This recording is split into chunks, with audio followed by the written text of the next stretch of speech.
que essa imagem de Maria inspire o presidente Trump?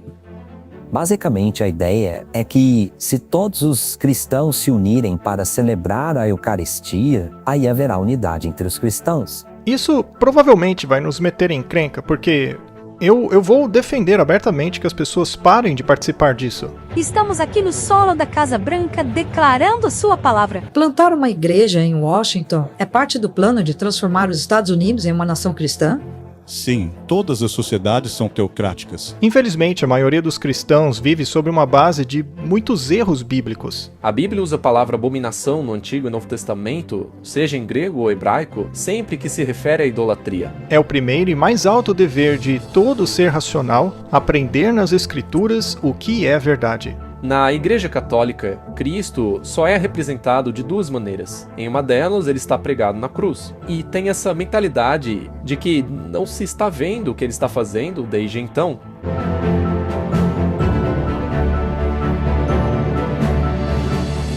Sejam bem-vindos, irmãos e irmãs. Aqui é Matthew Shanshi com outro episódio de O Projeto da Verdade. Eu estou muito animado por estar de volta com todos vocês. Hoje vamos abordar um assunto que eu acho que veremos cada vez mais daqui para frente. É o da união dos cristãos. É uma doutrina falsa disfarçada de doutrina verdadeira. E, como sempre, hoje teremos o nosso irmão Andrew. Veremos o assunto em torno do nacionalismo cristão, da Eucaristia e como isso vai afetar o mundo no fim dos tempos.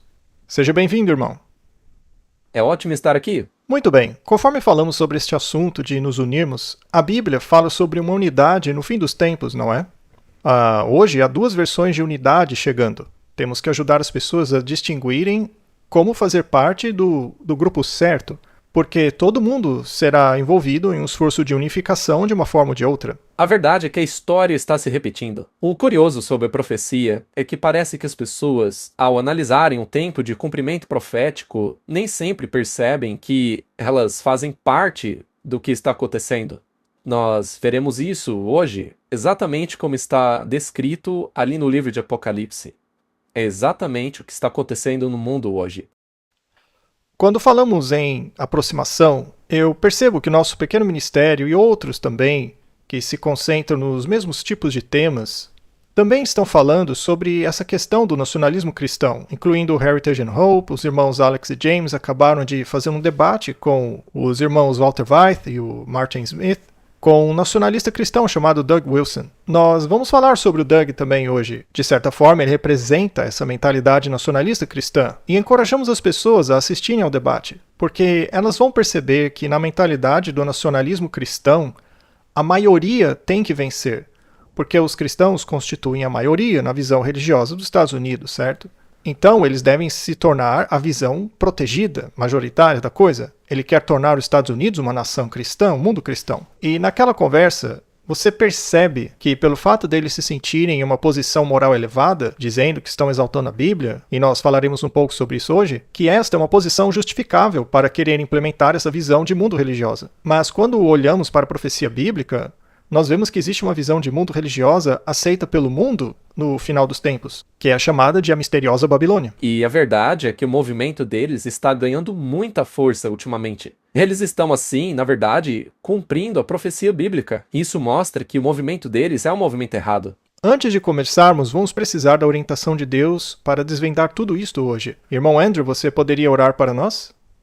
Querido Deus, nós te agradecemos muito por podermos ser chamados de filhos de Deus. E nós sabemos que a sua família incorpora pessoas de muitos lugares diferentes, muitas raças, muitas nacionalidades, muitas origens diferentes. Oramos, Senhor, para que este podcast sirva para chamar esses indivíduos de todos os cantos do mundo para o seu movimento final, para se prepararem para o breve aparecimento de Jesus. Sabemos, Senhor, que o diabo terá uma falsificação nessa terra. Nos ajude a levar luz para que o seu povo possa enfrentar esse engano nos últimos dias e que tenhamos confiança e fé na tua palavra. Agora pedimos a tua orientação ao abrirmos a tua palavra e pedimos isso em nome de Jesus. Amém. Amém. Muito bem. Já falamos um pouco sobre a Eucaristia, mas na verdade o que queremos fazer hoje é fundir isso com o nacionalismo cristão, que é uma espécie de falso profeta. Tem a ver com dragão, besta e falso profeta, do qual falamos muito. Então está havendo essa fusão, esse cruzamento, em que a mãe, a prostituta católica, se senta com a Eucaristia. E estamos vendo que Donald Trump é uma espécie de figura que funde, que une as duas coisas. E vamos falar sobre isso hoje. Mas em nossos estudos recentes, você tentou nos fazer compreender o que é esta hoste que foi levantada no lugar de Cristo. E aprendemos que a Eucaristia tornou-se o ponto central da fonte de poder para o papado. Na verdade, como veremos um pouco mais adiante, Martinho Lutero identificou a missa como a fonte do poder da Igreja Católica. Também vamos ouvir um pouco do pastor Stephen Bohr falando sobre como é o objetivo do Papa para obter a participação de todos nesta cerimônia da Eucaristia. Isso me lembra um pouco de Daniel e dos seus 3 amigos, e a imagem, a fornalha. Era exigido de todos ali que tivessem adesão a este mesmo pensamento religioso. E talvez veremos algo semelhante a isso novamente. Sem dúvida veremos algo assim novamente. Com certeza vai acontecer e vai atrair o mundo inteiro. A profecia está se cumprindo, então não deixa de ser estranho como algo tão claramente estabelecido na Bíblia sobre o que faria esse falso sistema não seja identificado pelas pessoas. Eu acho que é aí que vamos descobrir o que está acontecendo.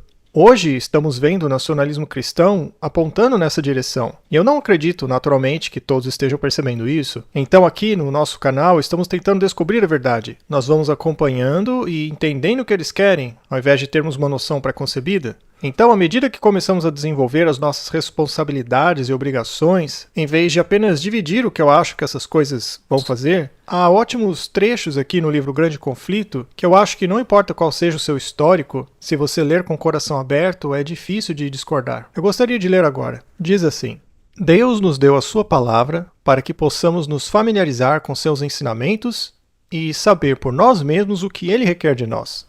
E esse é o X da questão, em torno do qual esse programa foi feito. É fazer com que as pessoas saibam por si mesmas, sem crerem automaticamente em tudo o que ouvem aqui, mas ao ouvirem, irem à palavra de Deus para ver se é assim mesmo. Bom, o mundo hoje quer que você ache que não há requisitos para ir a Cristo, mas o primeiro requisito é crer que Ele é capaz de salvar você completamente, e que Ele é o único caminho, a verdade e a vida. Eu não acho que nenhum cristão negaria isso, mas às vezes quando falamos sobre requisitos e Deus, as pessoas ficam desconfortáveis com este assunto.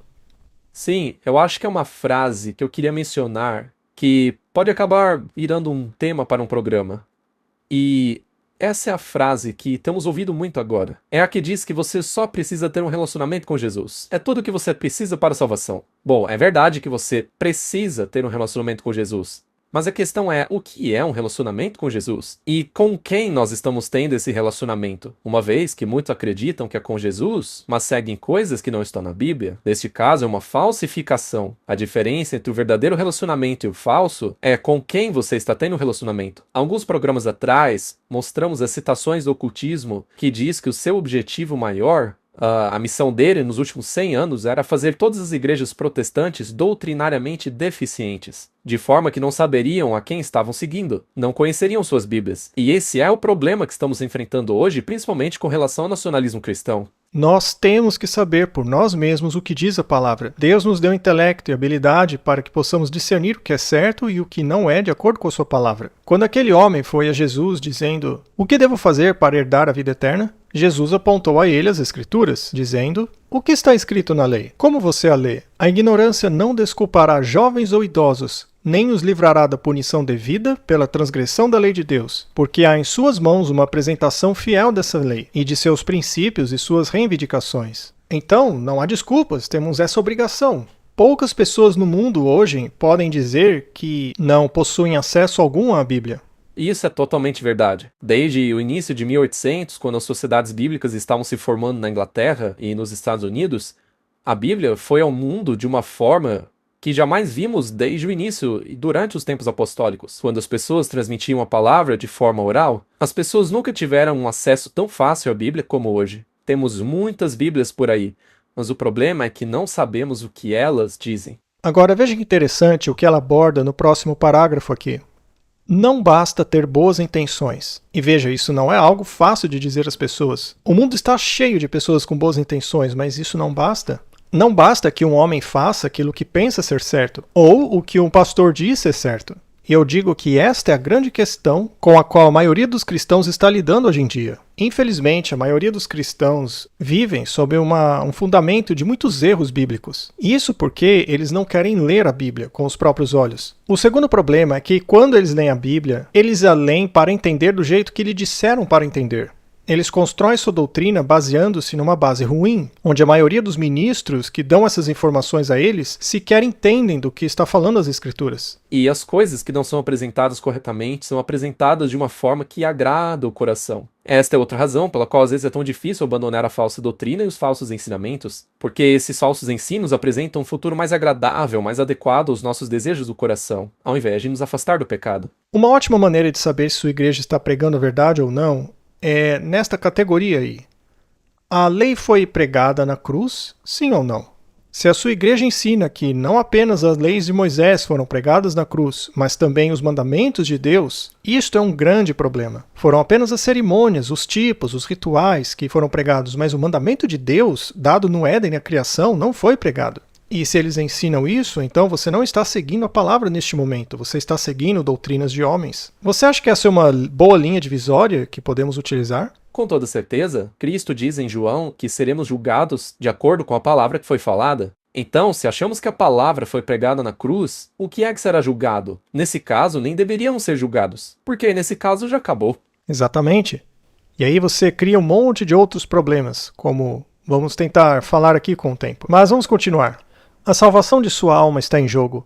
Ele deve pesquisar as Escrituras por si mesmo. Por mais fortes que sejam suas convicções, por mais confiante que esteja de que o ministro sabe o que é a verdade, este não é o seu fundamento. Quantos cristãos hoje estão nesse fundamento? Ou seja, eles só aceitam o que os pastores dizem para eles. Eles só aceitam e não pesquisam nas Escrituras para ver se é aquilo mesmo. É isso mesmo?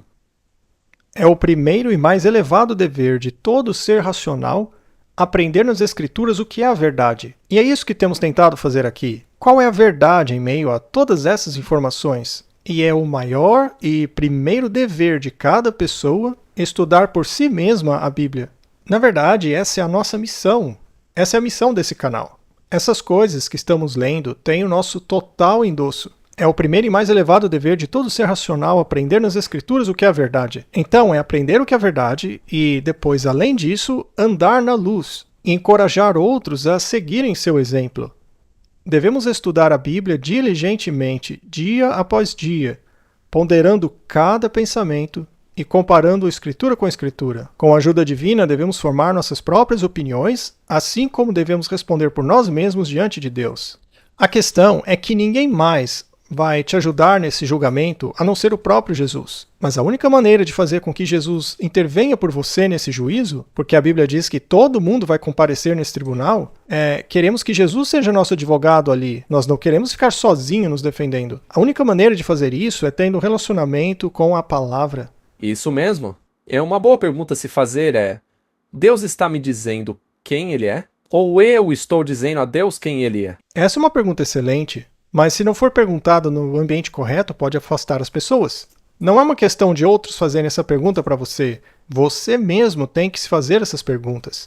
Não deve haver esconderijo, nem ego, nem nada quando estivermos a sós com Deus. Os outros seres humanos não participam disso. Isso deve ser somente entre você e Deus. Mas algumas pessoas dizem, mas eu não posso simplesmente ficar fora disso aí? Veja, em 28 de agosto, poucos dias atrás, quando isso aí foi gravado, o Departamento de Segurança Interna publica sem contexto nenhum, orai sem cessar. Este é um verso tirado diretamente da Bíblia. Sim, é 1 Tessalonicenses 5,17. O interessante é que eles não citaram o versículo da Bíblia. Talvez isso teria levantado mais controvérsia ainda, mas é literalmente 1 Tessalonicenses 5,17. Veja, talvez as pessoas estejam ficando cansadas desse assunto. Estão cansadas dessa tal de conspiração, que o governo vai virar cristão, que os protestantes vão assumir o poder. Mas, veja, o motivo do episódio de hoje é mostrar que isso não é boato. Isso realmente está acontecendo. Quando você cristianiza o governo, surgem coisas como o documento do Projeto 2025. O Trump está implementando esse projeto com perfeição. Também temos o Hexet com a sua tatuagem da Cruz da Ordem de Santa Jerusalém, que é a Ordem dos Templários, subserviente ao Vaticano. Você também tem o Departamento de Segurança Interna, publicando tweets com versículos da Bíblia. E pode ter pessoas que digam: ah, mas isso aí não é um problema, a gente não quer ser realmente um país cristão? Bom, é por isso que lemos aquela citação passada. Porque se você não conhece a palavra por si mesmo, você verá esse sistema chegando e pode parecer algo muito bom, mas se não falar de acordo com a palavra de Deus, não há luz neles. O que estamos vendo é uma fusão do governo e a igreja. Uma espécie de fusão para confundir as linhas. E é isso que veremos com o Doug Wilson e outras coisas que mostraremos à medida que o programa avança. Como, por exemplo, a missa que ocorreu na casa do Trump e outras coisas mais. Então, há uma fusão acontecendo. E eu não sei se o mundo evangélico enxerga que a prostituta, Roma, está se fundindo com esse poder protestante. Quando começamos a ver tweets como esse de agências governamentais citando a Bíblia sem contexto nenhum, vemos que esses são tremores iniciais do terremoto que está por vir, que é a unificação entre a igreja e o Estado, que é algo que eles vão conseguir fazer. A história está se repetindo. O povo de Deus, na época da primeira vinda de Jesus, foi surpreendido com a sua vinda, apesar de terem uma profecia de tempo. Eles poderiam saber quando ele viria. Nós não temos isso, mas temos profecias de eventos que se cumprirão antes da segunda vinda. E, curiosamente, o mundo que está professando conhecer Jesus, que alegam o seguir, não percebem que as ações que eles estão praticando, na verdade, estão os colocando do mesmo lado daqueles que o crucificaram. Agora vamos assistir a um vídeo que prova o que estamos dizendo. Nós vamos ver o pastor Doug Wilson, e eu gostaria de sugerir às pessoas que assistam ao debate entre o Doug Wilson e o pessoal do Heritage and Hope, para obterem uma compreensão de qual é a base desse movimento nacionalista cristão. Em essência, eles acham que tem que ser pela força, e também queremos destacar o trabalho do pastor Walter Weith e de Martin Smith, por tudo que eles têm feito ajudando pequenos ministérios como o nosso e o Heritage and Hope, e o Little Light e outros, por ajudarem esse trabalho de levar a mensagem adiante. Então, também quero incentivar as pessoas a assistirem o pastor Walter Weith e Martin Smith. Então, que Deus os abençoe e os guarde enquanto continuem a trilhar seu caminho. Muito bem, vamos dar uma olhada em Doug Wilson, vamos analisar a mentalidade dele. A mentalidade desse movimento, do nacionalismo cristão, que gostaria de obrigar a nação a tornar-se cristã por meio de leis. Vamos ouvir o Doug Wilson contar-nos a sua opinião e vermos se isso está em harmonia com o que a Bíblia diz que aconteceria no fim ou não. O movimento se autodenomina nacionalista cristão e sua missão é transformar os Estados Unidos, na verdade o mundo, em um mundo cristão. O pastor sênior da Christ Church, Doug Wilson, não esconde suas crenças em Deus e em seu país. Eu gostaria de ver a minha cidade se tornar uma cidade cristã. Gostaria de ver o Estado, um Estado cristão. O meu país, um país cristão. Eu queria ver o mundo ser um mundo cristão. E agora as opiniões controversas de Wilson, como um nacionalista cristão, estão ganhando força, bem no centro de poder de nossa nação, com a recente inauguração de sua nova igreja e a participação do secretário de Defesa Pete Hegseth. Plantar uma igreja em Washington é parte da sua missão para transformar o nosso país em uma nação cristã? Sim, toda sociedade é uma sociedade teocrática. A única diferença é quem é o Deus de cada uma. Em uma democracia secular, seria Demos, o povo. Em uma república cristã, seria Cristo. O que você diria para um muçulmano que está nos assistindo e que pergunte por que a sua visão é melhor do que a minha? Por que o seu Deus é menor do que o meu? Veja, se eu fosse para a Arábia Saudita, eu teria que me submeter às regras do Deus dele. Você disse agora há pouco que quer que o mundo seja cristão. Sim. Então você quer suplantar a religião deles com a sua? Sim, por meios pacíficos, compartilhando o evangelho. Mas ainda há muito trabalho a fazer. Eu acredito que estamos trabalhando em um pedacinho pequeno do mundo. Wilson faz parte do movimento nacionalista cristão mais amplo que está fazendo incursões com a administração Trump, ou a criação de novo escritório de religião liderado por evangélicos, a pastora Paula White Cain. Pessoas são vistas do lado de fora da Casa Branca, orando e falando em línguas. Estamos no solo da Casa Branca e declaramos sua palavra. E agora há um culto de oração mensal no Pentágono iniciado por Hegseth, a conexão de mais alto nível de Wilson com o governo Trump. Não está vinculado a uma organização, mas é o tipo de coisa que adoraríamos que acontecesse. Muito bem, então isso foi apenas um vídeo de 2 minutos para que as pessoas entendessem a mentalidade nacionalista cristã. E eles falaram sobre esse escritório de fé, do qual falamos, que tem a Paula White Cain como chefe desse negócio. E vejam, nós não vamos medir palavras aqui.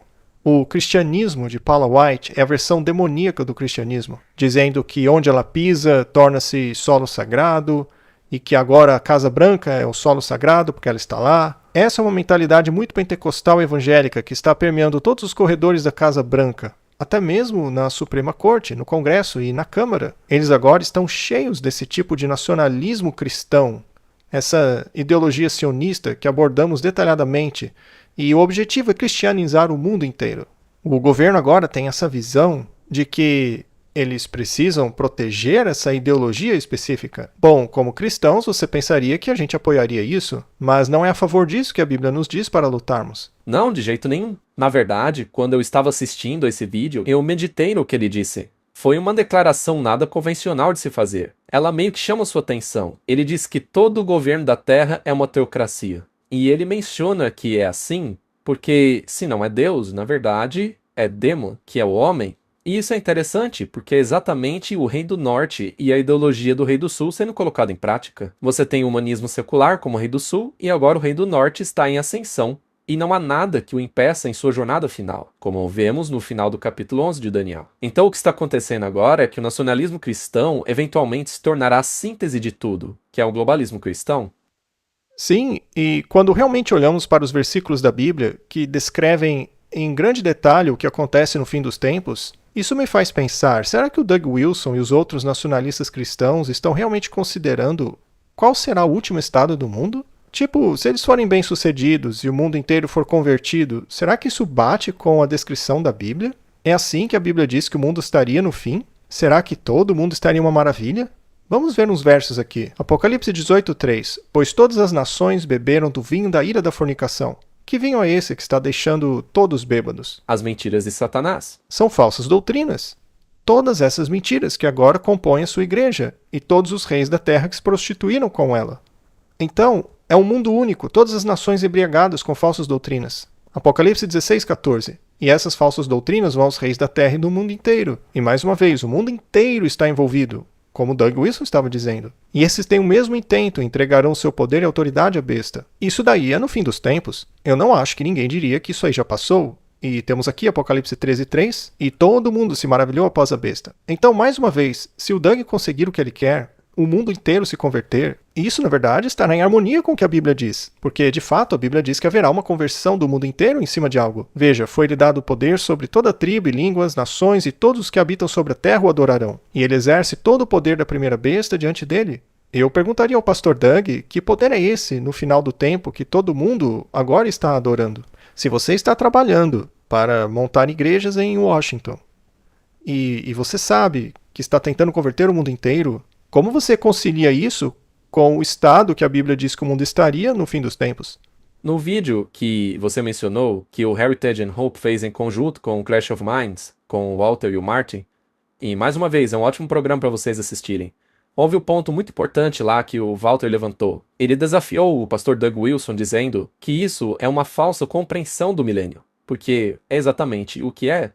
Todos esses versos que você acabou de alinhar perfeitamente descrevem o que está acontecendo agora dentro do nacionalismo cristão e que vai se concretizar. Mas a razão pela qual eles não veem nisso é que eles enxergam o milênio como um período em que eles vão trazer o reino de Cristo a essa terra. Quando Cristo voltar, ele vai basicamente endossar o que eles já conseguiram aqui, para começar um reino de paz de 1000 anos com a humanidade, graças aos esforços desse pessoal. Mas não é isso que a Bíblia diz. É semelhante a 1844, quando todos pensavam que a purificação do santuário era a segunda vinda, e devido a isso, não entenderam o que estava realmente acontecendo. Eu acho que a mesma coisa está acontecendo agora na história. Há uma falsa ideia, uma falsa doutrina, uma mentira que Satanás consolidou, criou raízes e está causando cegueira, impedindo que eles vejam o que realmente a Bíblia diz que aconteceria no final. Sim, eu acho que o que falta neste poder evangélico, no poder nacionalista, é a capacidade de articular cada uma dessas linguagens proféticas de maneira visual que nós estamos observando.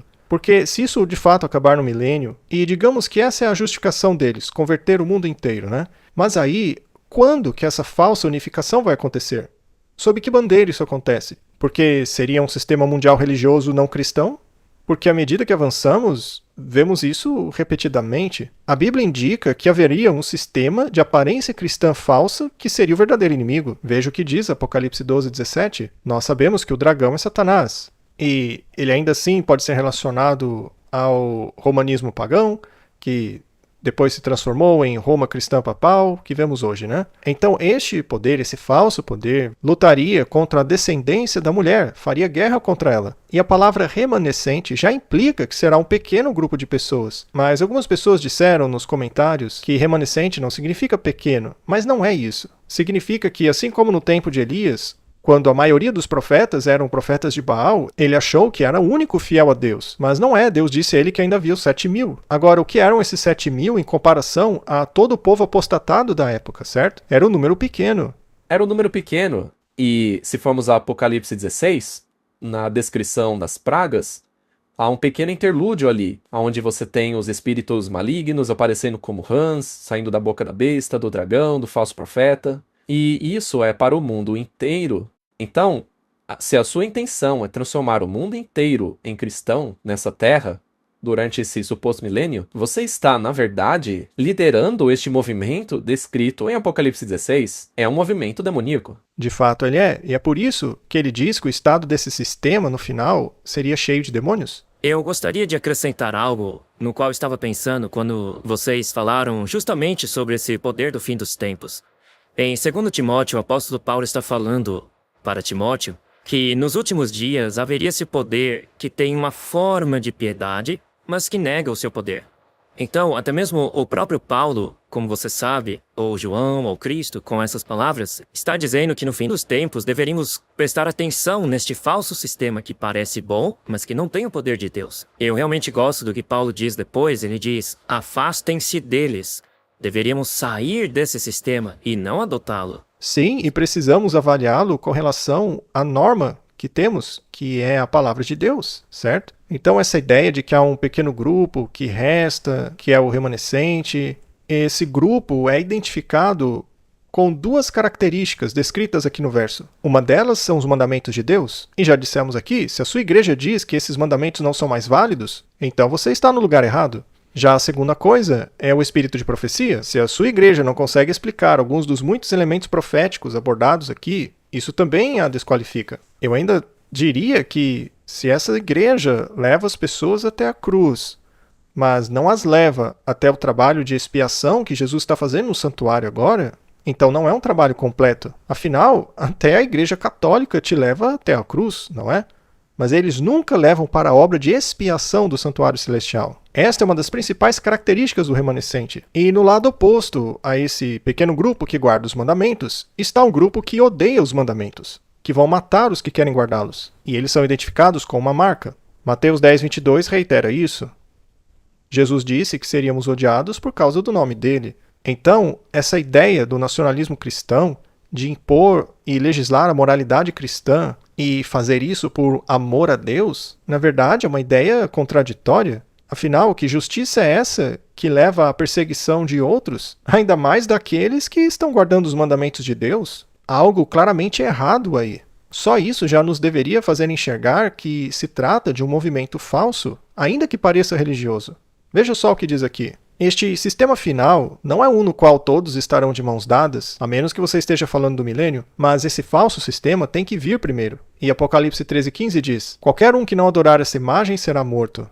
Então, em que ponto, na opinião do pastor Doug Wilson, essa matança acontece? Por que isso tem que acontecer antes do milênio ser estabelecido? Eu ainda tenho dificuldade em juntar as peças do cristianismo segundo o fluxo de evento dos nacionalistas. Eles meio que acham que toda essa coisa do arrebatamento, do terceiro templo, tudo isso vai acontecer e esses versos todos da Bíblia simplesmente não vão.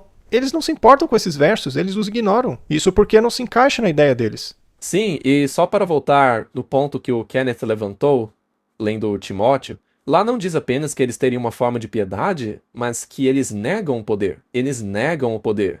Você mencionou o santuário celestial, onde Cristo está fazendo a sua obra de intercessão hoje. Mas eles ainda estão focados na cruz, que é o pátio. Mas hoje ele está no dia da expiação, no Santíssimo, no céu, preparando-se para finalizar a obra do santuário. E é aí que eles negam o poder de Cristo, que é o poder para libertá-lo completamente dos seus pecados. É por isso que o nome dele é Jesus, segundo Mateus 21. Vocês o chamarão Jesus, porque ele salvará o seu povo dos seus pecados. Então é um evangelho fraco que eles querem sustentar, um evangelho que não tem poder. Eles negam o poder de Deus para vencer, porque dizem que a lei foi abolida ou alterada. Foi alterada para se adequar ao coração caído do homem. Então esse evangelho que é pregado hoje que não inclui o poder de superar o poder do santuário. Todas essas coisas é negar o poder de Deus. Que é exatamente o que Mateus 24 continua a dizer. Afinal, não foi isso que fizeram nos dias de Noé? Não é exatamente a mesma mentalidade dos dias de Noé? Assim como foi nos dias de Noé, também será na vinda do Filho do Homem. A ideia aqui é de que, como você disse antes, a história está se repetindo. Essa aparência de piedade, mas sem o poder dela. Isso é tentar aceitar a Deus sem a lei dele, aceitar a Cristo sem o sangue dele, sua obra sem a expiação. Vamos dar uma olhada mais detalhada nisso mais tarde. Mas essa ideia de que veremos essa conversão cristã mundial, enquanto a Bíblia diz que há um pequeno remanescente que será odiado pelo mundo, e que aqueles que não adorarem serão mortos, e que o mundo está tão ruim que está indo para sua destruição, como foi nos dias de Noé, este será o cenário quando Cristo voltar. E eu repito, eu ainda tenho dificuldade de entender como eles constroem a escatologia do fim dos tempos. Eles ignoram muitos versos bíblicos. Eles tentam, de qualquer forma, defender esse sistema que usa força na adoração religiosa. Sim, é uma grande contradição. E, na verdade, isso é o padrão de Satanás. Ele é o mestre em criar essas falsificações. Com relação ao que o Kenneth disse, é verdade, vai parecer cristão. 2 Coríntios 11, 13 a 15 diz exatamente isso. Falsos apóstolos, falsos obreiros, fraudulentos, transformando-se em apóstolos de Cristo. Eu não estou falando aqui de Buda, lá, Krishna, não, eu estou falando de pastores mesmo. Homens tentando levar o mundo a ver essa visão que não é verdadeira. Não é de se admirar, pois o próprio Satanás se transforma em anjo de luz. Portanto, não é de se maravilhar se os seus ministros agirem da mesma maneira. Você os conhecerá pelos seus frutos. Se eles estão ministrando algo que parece sagrado, mas que está impondo adoração a outros, ora, de onde vem isso? Não é de Deus. E o seu fim será conforme suas obras. Em Mateus 7, 21, 23, você tem ali na tela uma descrição de como será os últimos dias, quando as pessoas virão até ele e invocarão o seu nome, dizendo: Senhor, Senhor, mas eles não poderão entrar no reino dos céus. Eles dirão: não profetizamos nós em teu nome, não expulsamos demônios em teu nome, em teu nome não fizemos milagres, fizemos todas essas coisas em teu nome? Mas Jesus dirá a eles: eu nunca os conheci. Apartai-vos de mim, vós que praticais a iniquidade. E eu repito a questão: cabe a mim definir quem Deus é? Ou é ele que sabe quem eu sou? E o que significa a palavra iniquidade? Iniquidade é pecado, é negar o poder de Deus. Iniquidade significa fora da lei. Se eles estão praticando iniquidade, significa que eles estão fora da lei.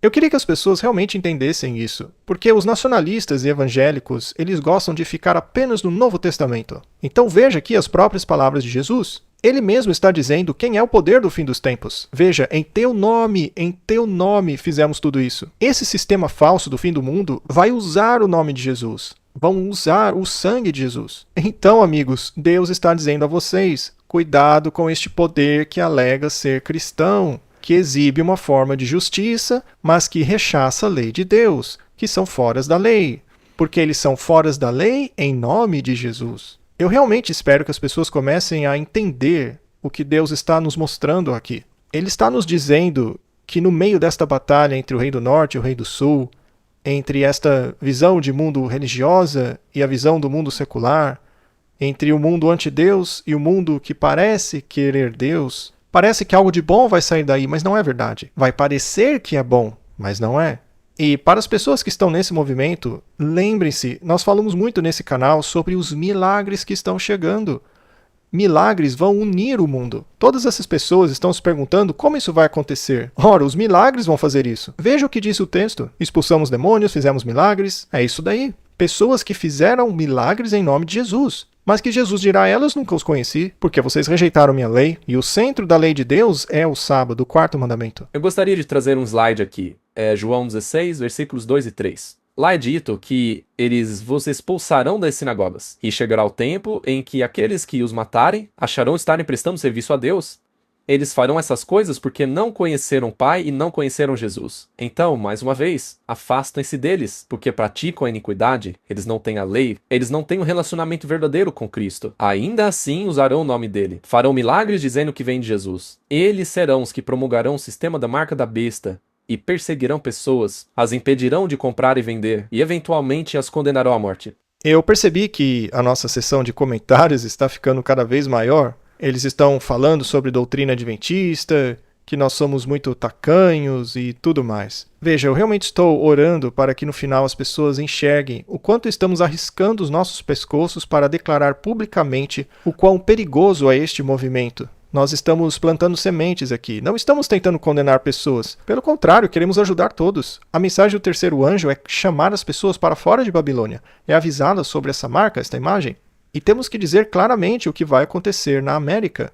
Vai envolver igrejas protestantes, haverá a manifestação física de Satanás, como disse Alice Bailey, com a externalização da hierarquia, e as igrejas acharão estarem fazendo o serviço de Deus ao imporem moralidade, ao imporem o cristianismo a nível governamental sobre todos. Mas o verdadeiro cristianismo será um remanescente, será um grupo pequeno de pessoas em comparação com o resto do mundo.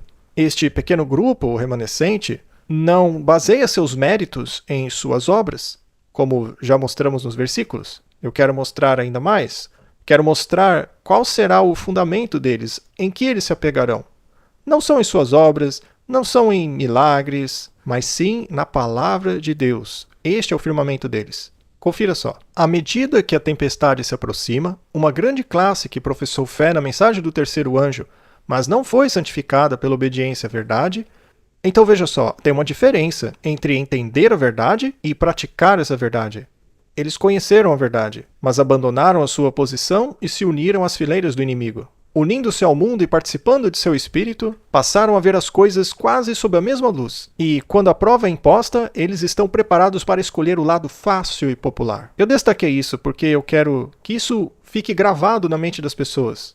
Se você vir um movimento de reavivamento que está tomando conta do mundo todo, que é popular, mas de doutrina fraca, sem levar em conta a lei de Deus, então, meu amigo, você está olhando para o lado fácil e popular. É como disse o Andrew, a mensagem deles é fácil, é reconfortante. Veja o que o texto diz. Homens talentosos de fala agradável, que antes se regozijavam na verdade, empregam seus poderes para enganar e desencaminhar almas. Tornam-se os inimigos mais ferrenhos de seus antigos irmãos. É como disse Jesus, vocês serão odiados por causa do meu nome. O lado popular e fácil será um dos sinais que você está no caminho errado. Sabe qual é o lado popular e fácil com relação à adoração? É o dia em que todos os outros guardam. Guardar o dia da lei de Deus será realmente difícil. O fácil será seguir a multidão e seguir o mandamento que todos estão seguindo, que é guardar o domingo. Difícil será guardar o sétimo dia, que diz a lei original de Deus. Sem dúvida, este é um dos sinais. Quando os observadores do sábado são levados aos tribunais para responder por sua fé, estes apóstatas, ou seja, aqueles que chegaram a acreditar na verdade, mas que a abandonaram, serão os agentes mais eficientes de Satanás para deturpá-los e acusá-los, e por meio de falsos relatos e insinuações para incitar os governantes contra eles.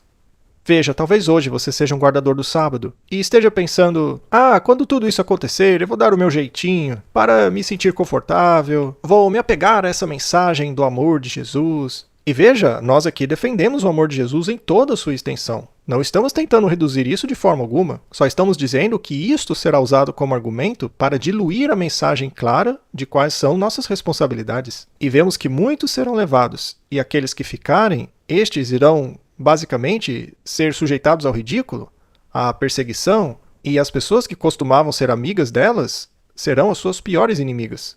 Isso pinta um quadro muito diferente do que eu penso que os cristãos nacionalistas enxergam. Eles acham que vão converter o mundo, construirão um terceiro templo, aí virá o arrebatamento pré-tribulação, e o resto não importa, a gente não vai estar na Terra. Mas não é isso que a Bíblia diz. Em João 14,15, ele conecta o amor por Jesus diretamente à lei dele. Graça é a influência divina sobre o coração e seu reflexo visto na vida. É um favor imerecido que Deus habite conosco e perdoe nossos pecados, e nos dê o seu caráter, nos dê o seu espírito para vencer. Este é o amor de Deus. Esta é a conexão entre os dois que você não pode separar. E assim, qualquer coisa que separe o amor de Deus da lei dele é um falso sistema.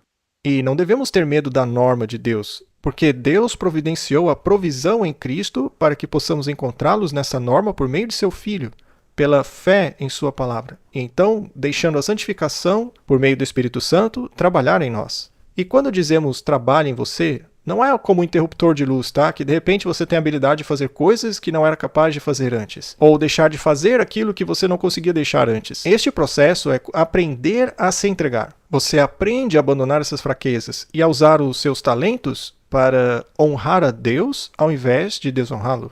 Todos nós temos a oportunidade de usar o que Deus nos dá quando entregamos esses talentos para Ele, mesmo que não saibamos o que isso significa. Temos que pedir, Senhor, ajude-me a entender qual é o seu plano para mim. Dá-me forças para trilhar esse novo caminho. E aos poucos, às vezes mais rápido, às vezes mais devagar, Deus trabalhará no coração e mente que está disposto a ser trabalhado. É quando não queremos mais nos submeter a Ele que começamos a endurecer nosso coração. Muito bem, o próximo videoclipe nos mostrará como essas duas coisas estão se fundindo. A Bíblia aponta para o dragão, besta e falso profeta. E a gente fala disso o tempo todo. Estes três são os poderes principais nos quais devemos nos concentrar. Eles são a base central da nossa mensagem com relação ao poder do inimigo que devemos prestar atenção. Não é no Oriente Médio, não é na China, é o dragão, a besta e o falso profeta. Agora, a besta e o falso profeta, que é a união entre Roma Papal e o protestantismo apostatado, esses dois serão amigos. Eles vão trabalhar juntos. O falso profeta vai recuperar o poder da primeira besta. E porque sabemos disso, temos que começar a ver os elementos desses dois aí se unindo. Mas é muito estranho ver, porque você tem um sistema na mãe, com adoração a Maria, ídolos, santos, essas coisas, e em sua maior parte tem um sistema protestante, que teoricamente rejeita essas coisas. Então, como será possível que esses dois vão acabar se unindo? Bom, para isso você precisaria de uma espécie de pessoa que atuasse como agente para esta união. O próximo videoclipe vai mostrar isso, como Donald Trump está agindo como essa peça de união. Em um ponto, ele está sentado em um refeitório com o mais poderoso dos líderes evangélicos do país, incluindo o filho de Billy Graham, Paula White, falando sobre como Trump é um grande administrador para os evangélicos, para fazer a América uma nação cristã. E enquanto isso, em sua casa em Mar-a-Lago, ele tem padres abençoando uma imagem de ídolo de Maria, que, segundo eles, foi quem protegeu-o na tentativa de assassinato em julho. E, simultaneamente, a mãe e a filha estão sendo unidos através da figura do Trump. E isso é realmente fascinante. Acho que as pessoas deveriam começar a ver como esse crossover vai acontecer. E para que isso aconteça, você precisa de pessoas como Donald Trump para ajudar a unir as duas coisas. Na verdade, já tivemos mais de 1000 líderes religiosos na Casa Branca. Obrigado, senhor presidente, por nos convidar aqui. É como disse certa vez o grande reverendo Billy Graham. Ele disse: Deus provou seu amor na cruz quando Cristo foi pendurado.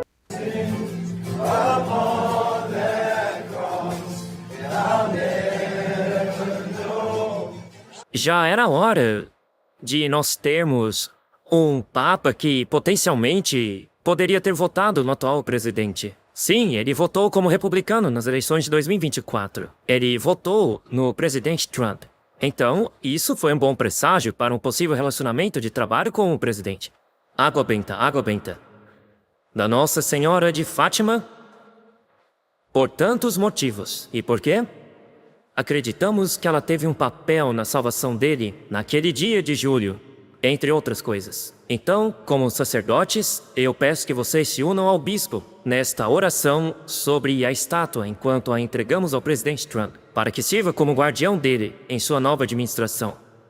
Que esta imagem de Maria inspire o presidente Trump, sua esposa Melania, seu filho Barron e toda a família Trump ao ver esta imagem em sua casa. Eles são seus filhos e filhas, chamados ao Sagrado Coração do seu Filho, como todos nós. Tem sido o sonho dos últimos 3 papas que um dia todos os cristãos se reunissem para celebrar a Eucaristia. Porque, basicamente, a ideia é de que todos os cristãos se unam, como disse o apóstolo Paulo, para celebrar a Eucaristia. Então haveria unidade entre os cristãos. Mas o problema é que, como ambos já mencionaram, que é a ideia católica romana da Eucaristia.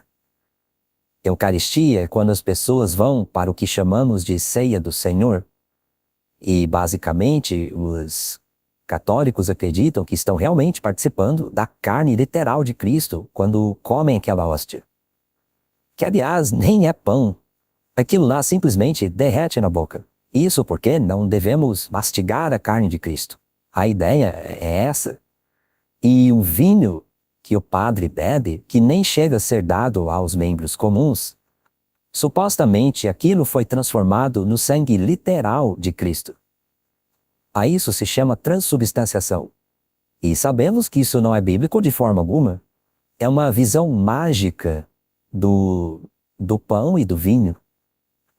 Então, por que você iria querer ir a um congresso chamado Congresso Eucarístico? Veja, Satanás é um especialista em esconder as reais motivações no Jardim do Éden. Não é? Ele usa camuflagem. Ele aparece como uma bela serpente, o mais belo animal, segundo o próprio Ellen White, lá do jardim, e o mais sábio de todos. E é por isso que devemos ser sábios como serpentes. Ele diz a Eva: ei, você sabia que se comer do fruto dessa árvore será super sábia, você será abençoada? Mas debaixo dessa proposta havia o engano. A descrição do papado feita por Ellen White é a melhor descrição que eu já li. Por trás da aparência variável do camaleão, há o veneno invariável da serpente. Então Satanás pega algo que parece bom, mas que não é, porque o resultado final e a motivação estão errados. Portanto, eu não prevejo que nenhum adventista devesse ir a um congresso eucarístico para promover unidade familiar, unidade conjugal, unidade da igreja. Para mim, isso simplesmente não faz o menor sentido.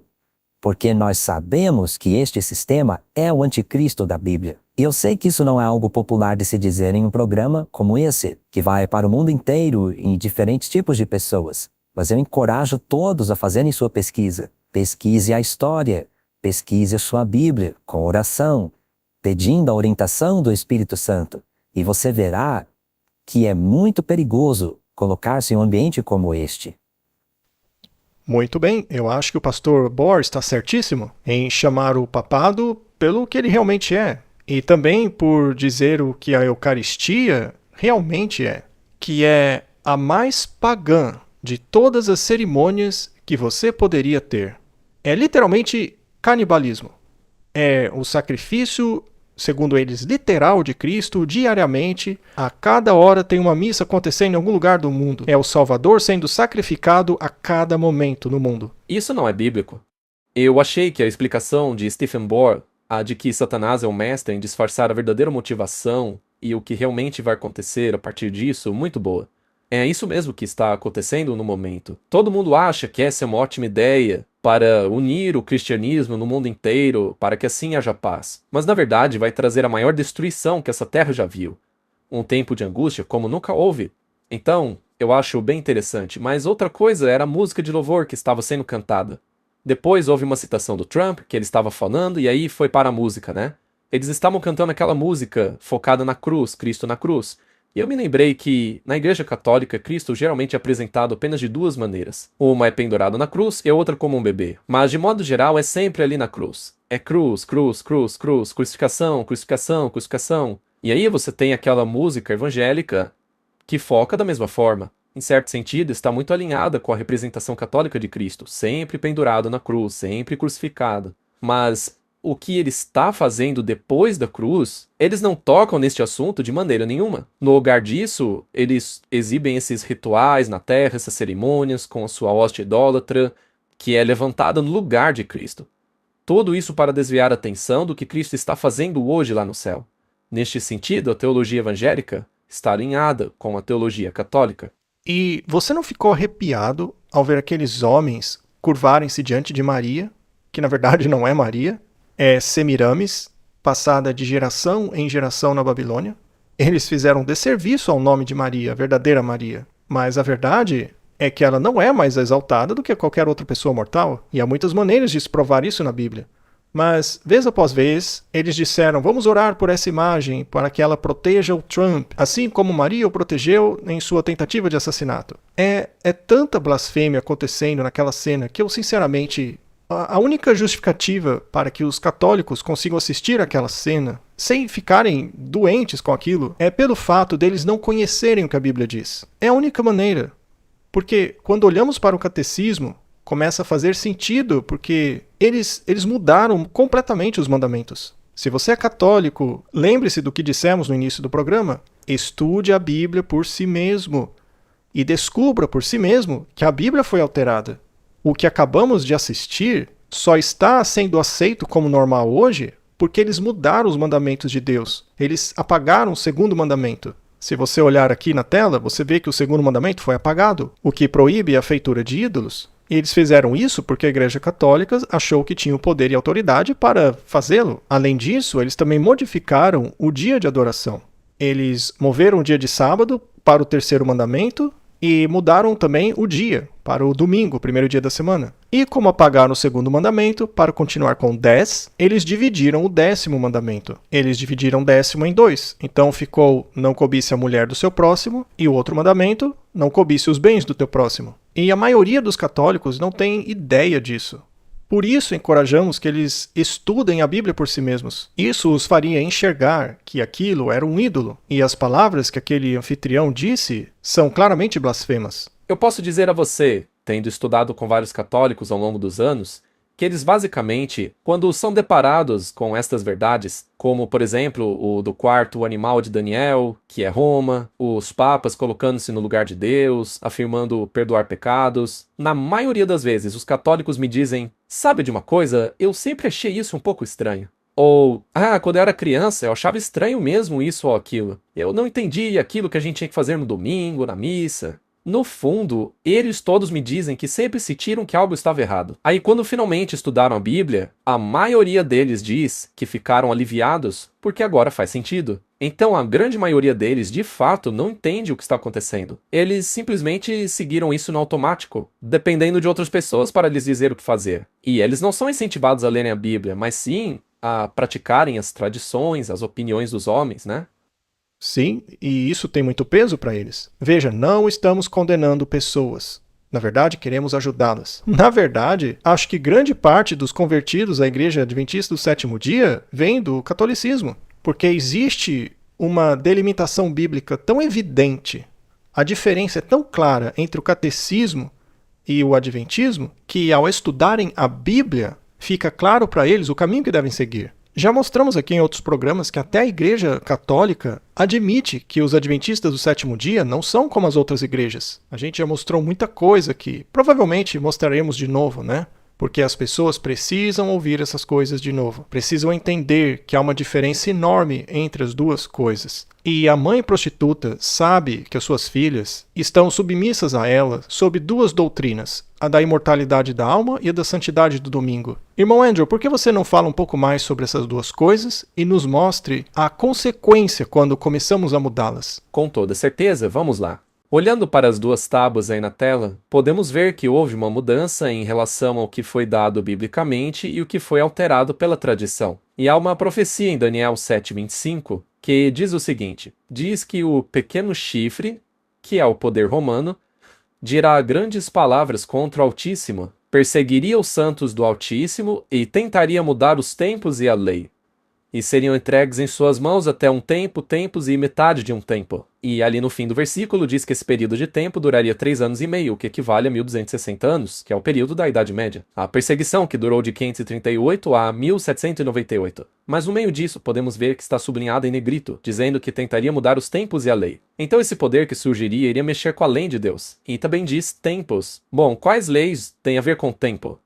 A única lei que tem a ver com o tempo nos 10 mandamentos é o sábado. Então sabemos que ele iria alterar essa lei, criando uma falsificação dela. E ele fez isso com o dia do sol, que na verdade começou em 321 d.C., sob o imperador Constantino. E mais tarde foi aplicado até o ponto em que os guardadores do sábado começaram a ser punidos naquela época, em 538, quando o Papa assumiu totalmente o poder. Agora veja essas palavras em itálico. Diz lá que ele diria grandes palavras contra o Altíssimo.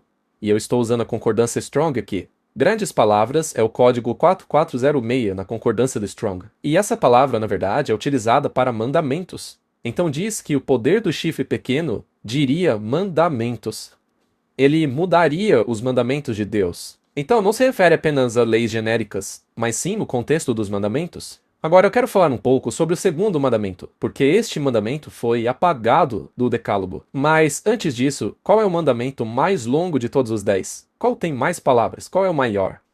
É o quarto mandamento. É o quarto mandamento, você está correto. E sem este mandamento, não sabemos quem deu essa lei, porque é este mandamento que nos diz quem é o legislador. É o Criador dos céus, da terra e de todo o universo. Mas, o que é interessante no segundo mandamento é que ele também foi alvo do chifre pequeno. Vamos entender por quê. Vamos ler Êxodo 20, versículos 4 a 6. Agora veja, este é o segundo mandamento mais longo do Decálogo. Então o chifre pequeno não apenas alterou o mandamento mais longo, mas também o segundo mais longo. Agora, por que Deus fez esses mandamentos tão longos? Veja só, diz assim: não farás para ti imagem esculpida, nem figura alguma do que há em cima no céu, nem embaixo da terra, nem nas águas debaixo da terra. Ou seja, isso já abrange muita coisa. Não te prostrarás diante delas, nem as servirás. E é exatamente o que vimos no clipe. Porque eu, Senhor teu Deus, sou Deus zeloso, que visito a iniquidade dos pais nos filhos até a 3ª e 4ª geração daqueles que me odeiam, e mostro misericórdia a milhares dos que me amam e guardam os meus mandamentos. Então, dentro do segundo mandamento, que fala sobre não fazer nenhuma imagem para tomar o lugar de Deus, ou adorá-los de qualquer forma, ou admirá-los por qualquer motivo, ou mesmo pedir a ajuda deles, bom, aqui temos Deus descrevendo quem Ele é. Mas o que eu quero dizer é que quando Ele diz, se me amam, guardem o meu mandamento, isso é a mesma coisa que Cristo diz em João 14,15. Ou seja, grande parte do Novo Testamento, na verdade, cita o Antigo Testamento, inclusive o próprio Cristo. Sendo assim, não seria curioso se esse chifre pequeno quisesse bagunçar esse mandamento? E há outra coisa muito interessante. Uma coisa que estou tentando fazer com esses estudos bíblicos linha por linha é procurar por palavras e frases repetidas em outros lugares. Eu então comparo ambas e vejo o sentido por trás delas. Então, um pouco mais adiante no livro de Êxodo, e é Êxodo 34, isso acontece. Veja, Moisés lavrou 2 tábuas de pedra, depois que a primeira foi quebrada por ele, né? Aí ele desceu o monte, depois de 40 dias, e, na verdade, o que o povo estava fazendo lá embaixo? Bom, o povo não sabia o que tinha acontecido com Moisés, e o que o povo foi fazer como resultado disso foi adorar ídolos. Construíram um ídolo para adoração. E ainda disseram que aquele ídolo os havia tirado do Egito. Então eles fizeram um ídolo bem ali. Mas isso que estamos lendo agora acontece depois que ele foi buscar os segundos 10 mandamentos. Então aqui o próprio Moisés lavrou 2 tábuas de pedra, subiu ao Monte Sinai, como o Senhor tinha ordenado, e tomou na mão as 2 tábuas de pedra. E o Senhor desceu na nuvem, e se pôs com ele ali, e proclamou o nome do Senhor. E o Senhor passou diante dele e proclamou: o Senhor Deus, misericordioso e compassivo, longânimo e rico em bondade e fidelidade, que mantém a misericórdia para com milhares, que perdoa a iniquidade, a transgressão e o pecado, mas que de maneira nenhuma inocentará o culpado, visitando a iniquidade dos pais sobre os filhos, e sobre os filhos dos filhos, até a 3ª e 4ª geração. Aqui Deus está citando o segundo mandamento, e ele proclama o seu nome aqui. Ele está dizendo quem ele é, como ele é. Sou um Deus de misericórdia, mas também sou um Deus de justiça. Se considerarmos isso, vamos em Êxodo 20, versículos 4 a 6, no segundo mandamento ainda. Veja as semelhanças. Mostro misericórdia a milhares que me amam, visitando a iniquidade dos pais sobre os filhos até a 3ª e 4ª geração. E é claro, aqui Deus está dizendo quem ele é. Deus não quer que façamos outras imagens para nos curvarmos diante delas. E é justamente esse mandamento que foi desrespeitado. Foi um dos 2 alterados pelo chifre pequeno. Certo, considerando isso, vamos voltar ao Jardim do Éden depois da queda. Adão e Eva tiveram seus 2 primeiros filhos. Estou falando de Caim e Abel. E ali nos fronteiros, no Jardim do Éden, eles fazem um sacrifício.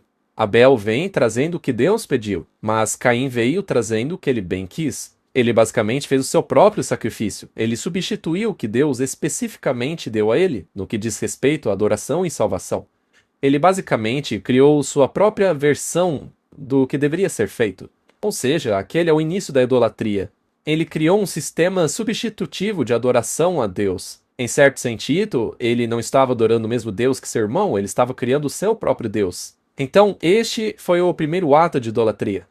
E o sistema de prostitutas de que estamos falando, esse sistema que estamos denunciando nesses últimos episódios, é um sistema de idolatria. A Bíblia usa a palavra abominação no Antigo e no Novo Testamento, seja em grego ou hebraico, sempre se referindo à idolatria. Muito bem, aqui temos Trump em uma conferência evangélica, ao mesmo tempo em que acontece essa cerimônia pagã com ídolos em sua casa. E esta é a versão moderna do cristianismo. De um lado, ele coloca Paula White como chefe do escritório da fé da Casa Branca. enquanto em sua própria casa ele conduz missas pagãs. Ora, você não pode dizer que representa o Deus da Bíblia ao fazer esse tipo de coisa. É por isso que estamos mostrando às pessoas as conexões entre o Antigo e o Novo Testamento. Jesus sempre relaciona a palavra amor com a guarda da sua lei. E não de uma maneira de justiça própria, mas de uma maneira que você reflita a gratidão que tem pela salvação que ele lhe deu de graça.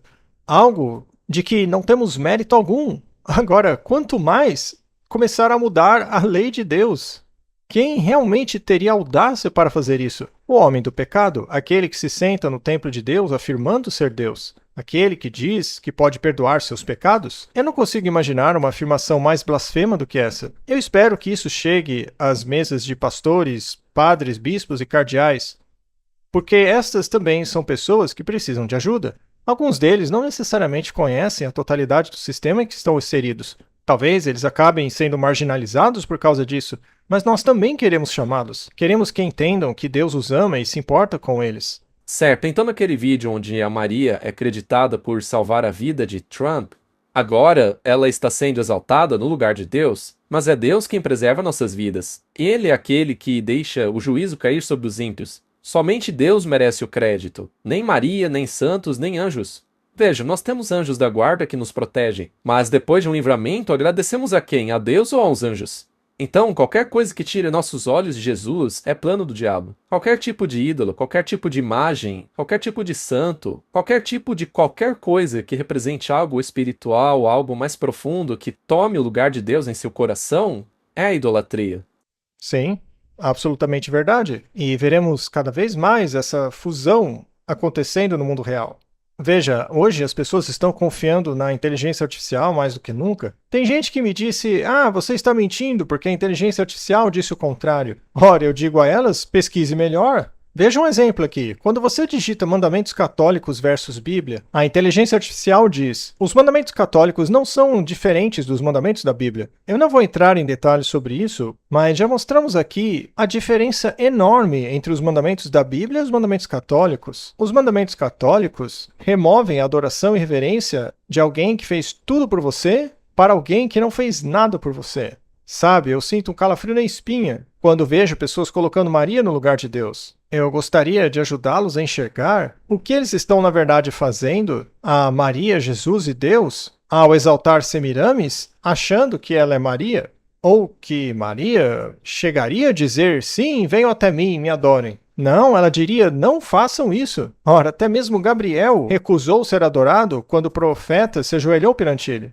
Então, não devemos cair nas armadilhas da inteligência artificial. Temos que saber discernir as coisas. As pessoas que a programam ou são de Deus ou não são de Deus. Pelos frutos os conhecereis. Mas mesmo um teste simples de inteligência artificial mostra que essa tecnologia não foi escrita com Deus em mente. Veja, eu não acho que a inteligência artificial vai estar sempre errada, mas com certeza ela é muito perigosa. Nos episódios anteriores já falamos que há uma influência demoníaca por trás dela. Dependendo de como se usa, você pode estar quase que brincando como um tabuleiro Ouija, dependendo do que está procurando. Então é arriscado recorrer à inteligência artificial para responder questões sobre salvação. Leia você mesmo a palavra de Deus. Peça a Deus que lhe mostre o que é a verdade e ele lhe mostrará. Ele é o autor e consumador da nossa fé. E ele também não precisa ser sacrificado repetidamente. É como diz em Hebreus 7:27. Ele não precisa, como sumos sacerdotes, oferecer diariamente sacrifício, primeiro pelos seus próprios pecados e depois pelos do povo, pois isso ele fez de uma vez por todas, quando ofereceu a si mesmo. Porém, contrariando o que acabamos de ler, temos o poder do chifre pequeno, que, de acordo com Daniel 8:12, anularia isso que acabamos de ler. A mensagem do santuário celestial, de onde Jesus está agora, o que ele está fazendo, esta mensagem é jogada pelo chão por esse sistema falso, que aliás está sendo exaltado agora em 2025. Veja, por exemplo, que na casa do próprio presidente dos Estados Unidos aconteceu uma missa. Sistema este que vai contra a doutrina do santuário celestial, colocando Maria no lugar de Jesus, abençoando imagens. Isso não poderia ser mais pagão. Todo esse conceito de missa vai contra a ideia de que Jesus não precisa mais ser sacrificado repetidas vezes. Portanto, o sacrifício de Jesus na cruz foi feito de uma vez por todas, não há necessidade de se ficar repetindo esse sacrifício. Ele disse na cruz, está consumado. Agora Jesus está no santuário celestial, cumprindo o seu papel de intercessor, fazendo a obra de intermediador para reconciliar o homem com Deus. Esta porta, que Cristo abriu com o seu sangue de uma vez por todas, jamais será fechada. Mas o objetivo de acabar com a existência do pecado estava apenas começando. É como você disse, estamos no pátio, e Deus deseja que saiamos dele para entrarmos no santuário.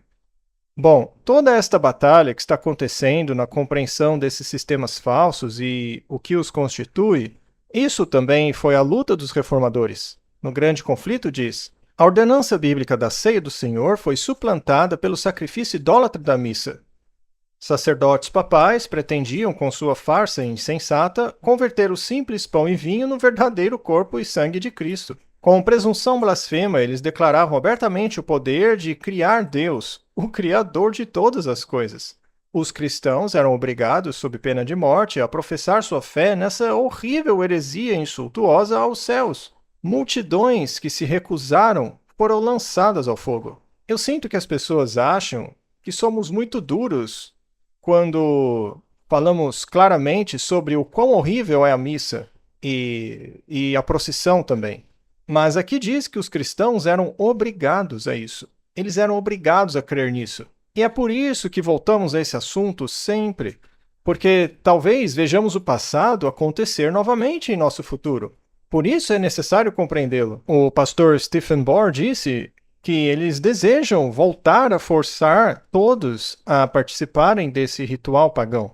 Quando se estuda os 7 selos, e talvez possamos fazer um episódio sobre isso, você descobre que a história destes selos se repetirá no final. Especificamente, a perseguição, que durou 1260 anos, vai se repetir por um breve período, só que com maior intensidade no futuro. Roma quer que o mundo volte à Idade das Trevas. A crueldade e perseguição do passado ocorrerão novamente no futuro. Isto vai acontecer. Sim, será cristão contra cristão. Não há dúvida sobre isso.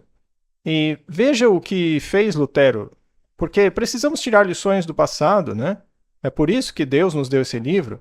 Cada pergunta, cada situação que você pense, alguém viveu essa situação de alguma forma ou maneira no passado e Deus nos dá a capacidade de entender como gerenciar isso pela experiência que os outros passaram. Então eu pensei que seria interessante ver como Martinho Lutero lidou com essa situação, porque a reforma estava acontecendo e o papado queria matá-lo. Muitos queriam a vida dele. Sendo assim, ele poderia facilmente ter defendido algum tipo de guerra, de uso da força, mas veja como ele lidou com isso. E eu acho que devemos seguir o exemplo dele, de Martinho Lutero. Logo se espalhou por Wittenberg a notícia de que Lutero havia retornado e queria pregar. Pessoas vieram de todas as direções e a igreja ficou lotada. Ao abordar as medidas para abolir a missa, ele disse: então veja, o que aconteceu foi o seguinte. A reforma protestante estava começando a ganhar tração. As pessoas estavam se empolgando com ela. Mas, no zelo de pessoas como Carl Scott, que começou a querer destruir ídolos, as igrejas católicas, destruir tudo, as pessoas começaram agora a recorrer à violência para impedir que a missa acontecesse. Mas como Lutero lidou com isso? Veja, a missa é uma coisa ruim. Deus se opõe a ela. Ela deveria ser abolida, e eu gostaria que a ceia do Evangelho fosse instituída em todo lugar. Então veja, Lutero estava deixando claro que ele era contra a missa, que ele não queria que ninguém participasse disso. Porém, disse ele, eu nunca defenderei a violência. Ninguém seja arrancado dela à força. Ele gostaria que a ceia do Evangelho fosse instituída em todo lugar, ou seja, o lava-pés. Nós fazemos essa comunhão hoje em dia. Quando Jesus disse, comam e bebam do meu corpo e sangue, ele está falando sobre comer através da absorção de sua palavra, o Antigo e Novo Testamento. Mas Lutero disse que ninguém seja arrancado da missa pela força, porque aí estaríamos agindo como Satanás. Temos que deixar os resultados para Deus. Vamos pregar, mas o resto pertence a Deus. Se eu recorrer à força, o que eu vou ganhar com isso? Deus faz mais com o simples poder de sua palavra do que você, eu e todo mundo poderia fazer com o seu próprio esforço. Deus conquista o coração, e quando ele faz isso, a vitória está ganha. Essa é a lição que temos que aprender. Temos que permanecer na palavra de Deus como mecanismo de defesa nesta batalha. Não devemos responder à violência com mais violência. No início, você disse uma frase que diz assim: força sobre o livre-arbítrio. O oposto disso é o livre-arbítrio sobre a força. Isso mostra a diferença entre Cristo e Satanás. Sim, Satanás é poderoso e ele força o direito de escolha, mas Cristo defende o direito sobre a força. Ele foi obediente até a cruz e obediência de morte. Ele não levantou a mão para se defender ou para condenar alguém ou mesmo derrubar os romanos. Tudo foi feito de forma justa e caráter perfeito. E foi assim que ele derrotou Satanás na cruz. E é assim que ele nos dá a vitória hoje, para vivermos uma vida que ele viveu em retidão. Então é o direito de escolha acima do poder. É o oposto completo de um sistema que quer anular a lei de Deus por meio das constituições, no sentido de adoração e controle da consciência das pessoas. A força sobre a liberdade de escolha é a característica de Satanás. Martinho Lutero continuou, veja: estou pronto para pregar, argumentar e escrever, mas não obrigarei ninguém, pois a fé é apenas um ato voluntário. Lembre-se do que já fiz. Levantei-me contra o Papa, as indulgências e os papistas, mas sem violência e tumulto. Também apresentei a palavra de Deus, preguei, escrevi, e então parei. E enquanto eu dormia, a palavra que eu havia pregado derrubou o poder do Papa, de modo que nenhum príncipe ou imperador jamais lhe desferiu um golpe tão grande. Da minha parte, não fiz quase nada. Foi o poder da palavra que fez todo o trabalho. Se eu tivesse apelado à força, a Alemanha poderia ter sido inundada de sangue. Mas qual teria sido a consequência? Ruína e destruição da alma e do corpo. Portanto, mantive-me em silêncio e deixei a palavra correr por toda a extensão da terra. Isso vai acontecer novamente? Sim, vai acontecer. E sabe, nós precisamos ler de novo o grande conflito.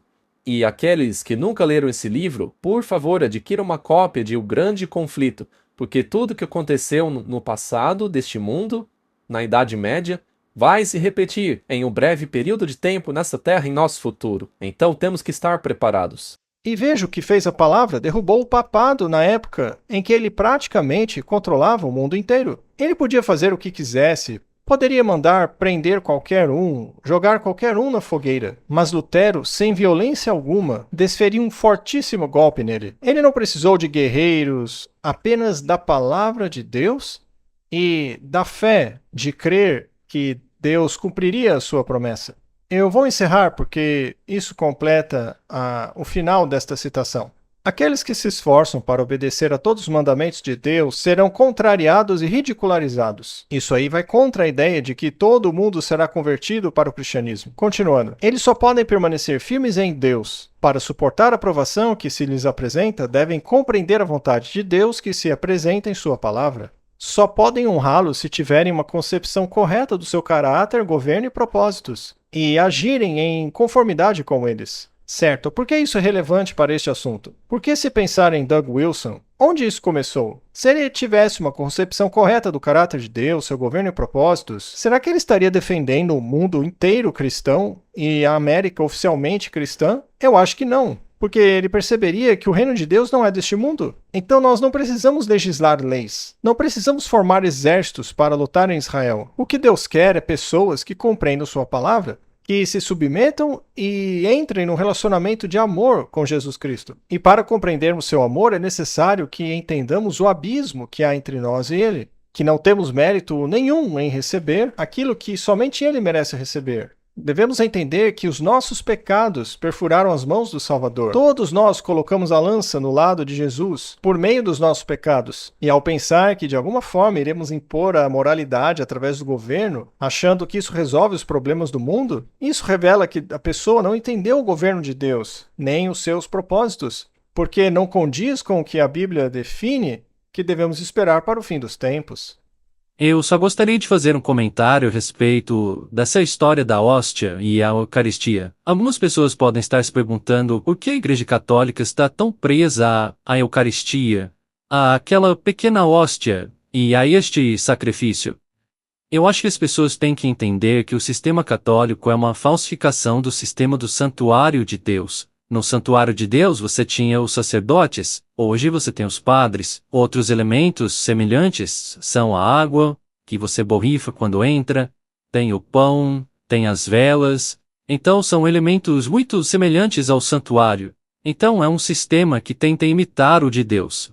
Se as pessoas compreendessem o verdadeiro santuário celestial, no qual Cristo está ministrando atualmente, Sua fé no sistema católico desmoronaria. É por isso que temos que divulgar essa mensagem do santuário agora no fim dos tempos. Sim, essa é uma doutrina distintiva da nossa igreja, ainda mais do que o do sábado, porque o sábado aponta para Deus como Criador, e o sábado está ali no centro da lei. Mas toda a lei, incluindo todos os 10 mandamentos, estão dentro da arca, no lugar santíssimo. E é por causa dessa lei que o sangue de Cristo é necessário. Você tocou em um ponto muito bom. Nós vamos falar mais sobre isso, porque o último clipe ao qual assistiremos hoje é sobre essas duas jovens mulheres. Nós pegamos esses clipes de um outro ministério que fez uma montagem muito boa. É o Ministério Bible Mans. E nós achamos muito legal o que eles fizeram na montagem desse vídeo. Os videoclipes, os clipes de notícias que eles montam são excelentes. Então, nós apresentamos muitas coisas que eles fazem aqui. Eu devo acrescentar, no entanto, uma ressalva. Eles promovem uma ideologia sobre a Turquia que nós não apoiamos, mas isso não nos impede de usar material deles que seja bem feito. Não é só porque não concordamos em um ponto que não podemos usar algum bom material. Então eu queria que as pessoas soubessem que esse vídeo foi tirado de um vídeo maior do Ministério Adventista Bible Meds. Que Deus abençoe o trabalho deles. Bom, o que eu queria destacar aqui é que essas duas mulheres representam muito bem o estereótipo típico do movimento nacionalista cristão. Você ouvirá a narrativa sobre o sangue de Jesus, o que ele fez na cruz. E eu queria dizer aos adventistas que estão no trabalho do ministério que se vocês acham que é importante levar as pessoas até a cruz, bom, os evangélicos também acham isso, mas eles não deviam parar aí.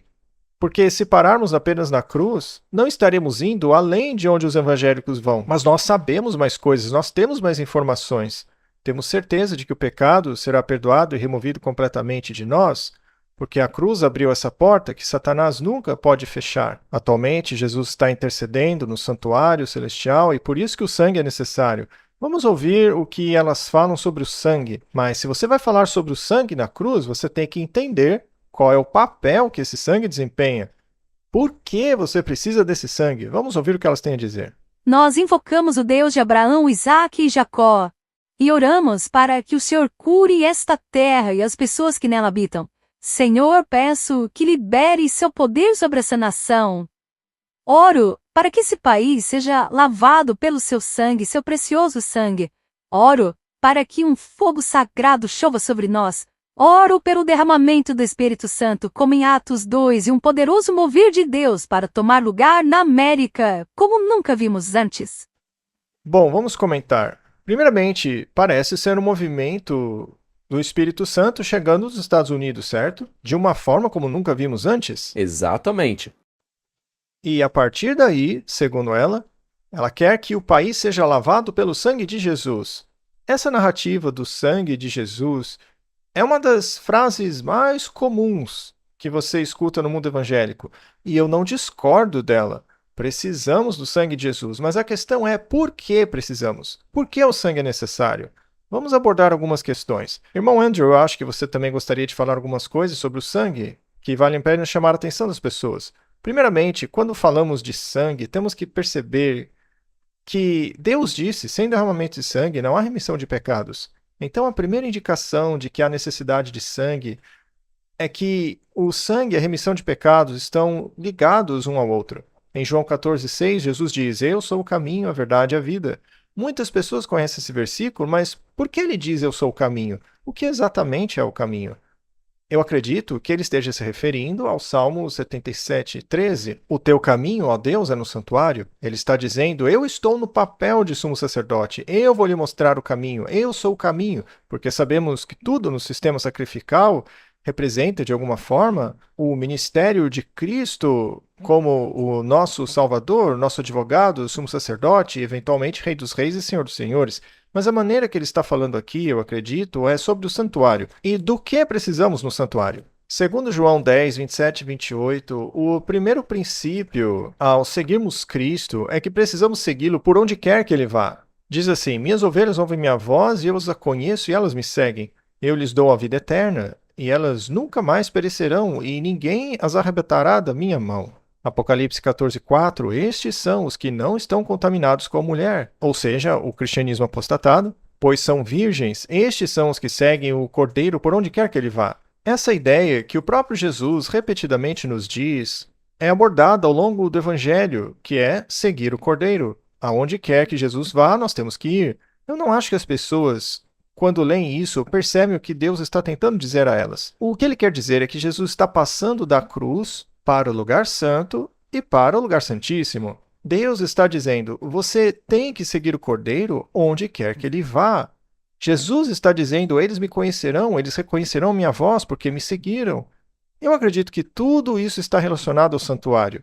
Com certeza, e é por isso que o sistema de falsificação de Satanás sempre o mantém nessa situação, nessa Eucaristia, nesse sacrifício repetido diariamente na cruz. Eles tentam manter Jesus sempre morto na cruz. Não querem que ele avance para o santuário. A ideia de que o sangue pode ser tão relevante dentro da visão evangélica, mas ainda assim não percebem que o sangue é necessário para entrar no segundo lugar do santuário, o lugar santíssimo, onde o sumo sacerdote ia sozinho uma vez por ano. Então o sangue era necessário para entrar nesse lugar. Não poderia ser um sangue contaminado pelo pecado, tinha que ser um sangue justo, não podia ser sangue de cabras, bezerros, mas o próprio sangue do sumo sacerdote. Ele entrou no lugar santo por ter obtido para nós a redenção eterna. Então, ir até a cruz é ótimo. É como passar pelas portas do santuário e fazer sua primeira confissão. Isso é maravilhoso, mas precisamos seguir o Cordeiro por onde quer que ele vá. E esse sangue de que os evangélicos tanto falam precisa ser explicado em relação ao santuário, porque também o vimos em relação aos umbrais das portas lá no Egito, momento em que houve uma investigação. Qualquer porta que não tivesse aquela marca sofreria as consequências, eles não foram cobertos pelo sangue do Cordeiro. Assim, vemos que o sangue se torna necessário porque sem ele não podemos entrar e ter a experiência. Na verdade, não podemos seguir o Cordeiro por onde quer que ele vá sem o sangue dele, porque sem o sangue não temos o direito de entrar em um relacionamento redentor com Deus sem o sangue redentor de Jesus, né? Portanto, as pessoas não podem parar seu relacionamento com Deus apenas na cruz. Elas têm que avançar, têm que entender o significado do sangue e, a partir dali, seguir adiante. Levítico 17:11 fala sobre o que o sangue representa. Diz assim, porque a vida da carne está no sangue, e eu dei sobre o altar para fazer expiação pelas almas. É o sangue que faz a expiação da alma. Então o sangue representa a vida, porque está na carne. A vida da carne está no sangue, e o sangue é o que faz a expiação. A palavra expiação significa, em certo sentido, ser reconciliado com Deus, estar em união com Ele novamente. Mas em Romanos capítulo 5, versículos 9 e 10, Paulo fala sobre esta cruz, mas ele vai além da cruz. Versículo 9. Muito mais que... Ao começar a frase desse jeito, ele está prestes a enfatizar algo acima de outra coisa em certo sentido. Muito mais do que ser agora justificado pelo seu sangue, o que significa... ter sido justificado diante de Deus através da morte de seu filho, seremos salvos da ira por meio dele. Agora o versículo 10 repete a mesma coisa, mas a deixa ainda mais clara. Porque se nós, quando éramos inimigos, fomos reconciliados com Deus mediante a morte de seu filho, muito mais, já estando reconciliados, seremos salvos pela sua vida. Cristo morreu na cruz para sermos perdoados de nossos pecados, certo? E assim Cristo morreu para o perdão dos nossos pecados. Nossos pecados foram perdoados, mas o foco agora, com o sangue de Jesus, após termos sido reconciliados com Deus, seremos salvos pela vida dele. Vida não é um sujeito que está morto, a vida é alguém que está vivo. Quando Timóteo disse que haveria uma forma de piedade, mas que negaria o poder, a morte não é o poder, a vida é o poder. A vida no sangue de Jesus. Então o poder na vida de Jesus deve ser recebido pelo seu povo. Tendo sido perdoados, muito mais seremos salvos por sua vida vivida em nós. A questão então é, nós temos um relacionamento com Deus? É Deus quem está me dizendo quem Ele é ou sou eu dizendo quem Deus é? Que relação eu tenho com o sangue dele? Eu realmente permito que a vida de Cristo viva plenamente em mim? Mateus 7,14 diz, porque estreita é a porta e apertado o caminho que conduz à vida, e poucos são os que a encontram. Então, o caminho para o santuário, o caminho para o céu, o caminho para o plano da salvação é estreito. Não é um caminho largo. O caminho que leva à destruição é largo, mas o que leva à salvação é estreito. O caminho é muito estreito. É da largura de um homem, e esse homem é Jesus Cristo. Porque ele mesmo diz em João 10:9, eu sou a porta, que é outra palavra para portão. Eu sou o portão, eu sou a porta. Se alguém entrar por mim, será salvo. entrará e sairá e encontrará pastagem? Então o caminho para o santuário é através de Jesus Cristo. O caminho para o lugar santíssimo, para termos nossos pecados perdoados, é através de Jesus Cristo. Tendo sido perdoados, nós somos salvos pela vida dele. Ao olharmos para o santuário, no lugar santo, vemos lá os 3 artigos, os 3 móveis, né? O altar de incenso, o candelabro e a mesa dos pães da proposição. O estar cheio do Espírito Santo é o processo de santificação, ser cheio do seu sangue. Tudo que aconteceu no pátio, na cruz, lá fora, a ressurreição, está agora sendo realmente aplicado no cotidiano, na vida diária do pecador arrependido. Então esse é o processo pelo qual somos salvos pelo seu sangue. E é claro, temos aquele verso ali que diz a mesma coisa: eu sou o caminho, a verdade e a vida. É como se esse fosse o caminho da salvação, o caminho para receber a sua vida, que significa viver com ele. Amém? É por isso que insistimos com as pessoas para que levem a sério este assunto do santuário, porque será a doutrina que separará o joio do trigo. Afinal, todos os cristãos levam as pessoas até a cruz. Mas e depois dela? Quem leva as pessoas para o santuário? Quem lhes dá a esperança real de que o pecado pode ser removido do pecador? Não entendo como você pode dar esperança a alguém sem lhes dizer como todo esse mecanismo funciona. É por isso que Jesus disse: eu sou o caminho, meu caminho está no santuário. Observe todas as peças, todos os componentes, e você compreenderá o grande custo da salvação. E sim, a cruz é uma parte importante, mas eu quero focar nesse texto aqui. Eu acho que é a melhor declaração que podemos compartilhar sobre o nosso sentimento sobre essa questão. Veja, é do livro Grande Conflito. Diz assim: a intercessão de Cristo em favor do homem. E antes de continuarmos, isso vale para todos os adventistas, especialmente aqueles em posição de liderança, que são responsáveis por rebanhos em igrejas ao redor do mundo. Se você não está edificando seu povo sobre a doutrina do santuário e o que isso significa no fim dos tempos, então não estamos fazendo um trabalho do remanescente. Continuando, a intercessão de Cristo em favor do homem no santuário celestial é tão essencial ao plano de salvação quanto foi a sua morte na cruz. Por sua morte, ele iniciou a obra, que após a sua ressurreição, ele ascendeu para completar no céu. Devemos, pela fé, entrar no véu. Mas como você pode entrar no véu sem o sangue? Você precisa do sangue para entrar no véu, certo? Claro que sim. E, novamente, você está recebendo a vida dele. Não é apenas ser perdoado dos seus pecados passados, mas, na verdade, uma mudança ativa na direção da sua vida. E o reflexo disso é caminhar no mesmo caminho de Cristo, que significa guardar a lei. Afinal, Jesus foi obediente até a morte na cruz. E não é obediência para ser salvo, é obediência por ser grato a ele. É um sinal da verdadeira fé de que você foi salvo. Há uma diferença nisso. Continuando, lá no santuário, a luz da cruz do Calvário é refletida. Ali no santuário, podemos ganhar uma visão mais clara dos mistérios da redenção. Não podemos ter plena apreciação pela cruz sem compreender a plenitude dos mistérios da redenção que se encontram no santuário. A salvação do homem é realizada a um custo infinito para o céu. O sacrifício feito é equivalente às mais amplas exigências da lei quebrada de Deus. Jesus abriu o caminho para o trono do Pai por meio de sua mediação. O desejo sincero de todos os que vêm a ele com fé pode ser apresentado diante de Deus.